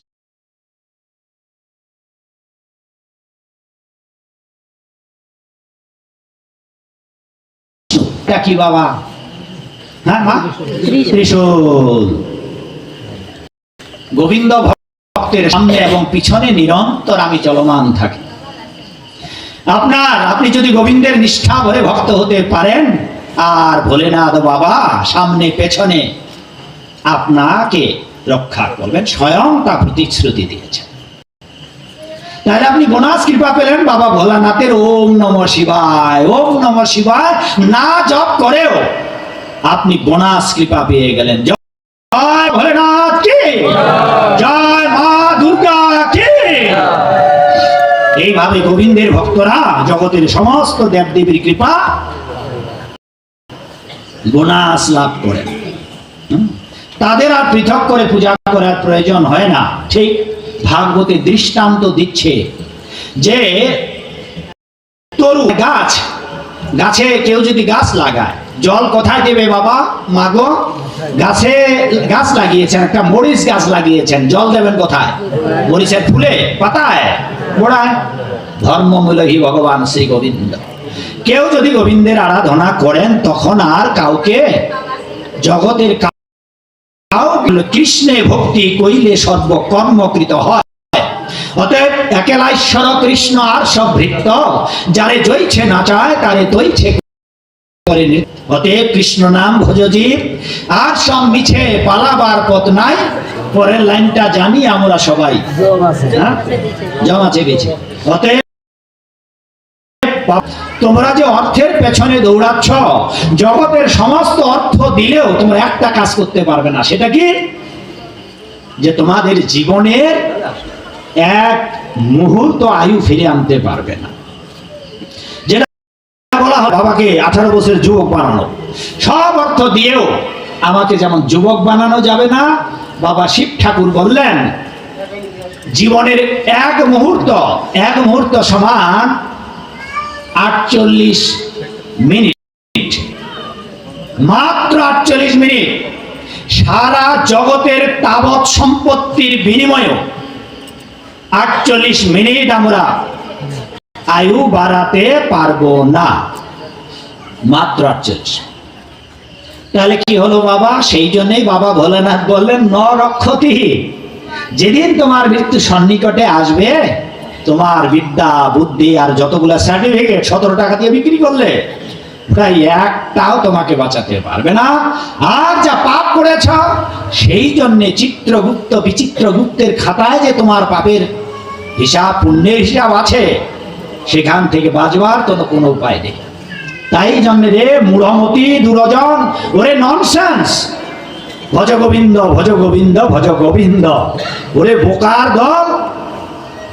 শিব ঠাকুর বললেন তার মোহমুদ্গর গ্রন্থে, এটা যদি পান কিনবেন, গ্রন্থটির নাম মনে রাখুন, মোহমুদ্গর।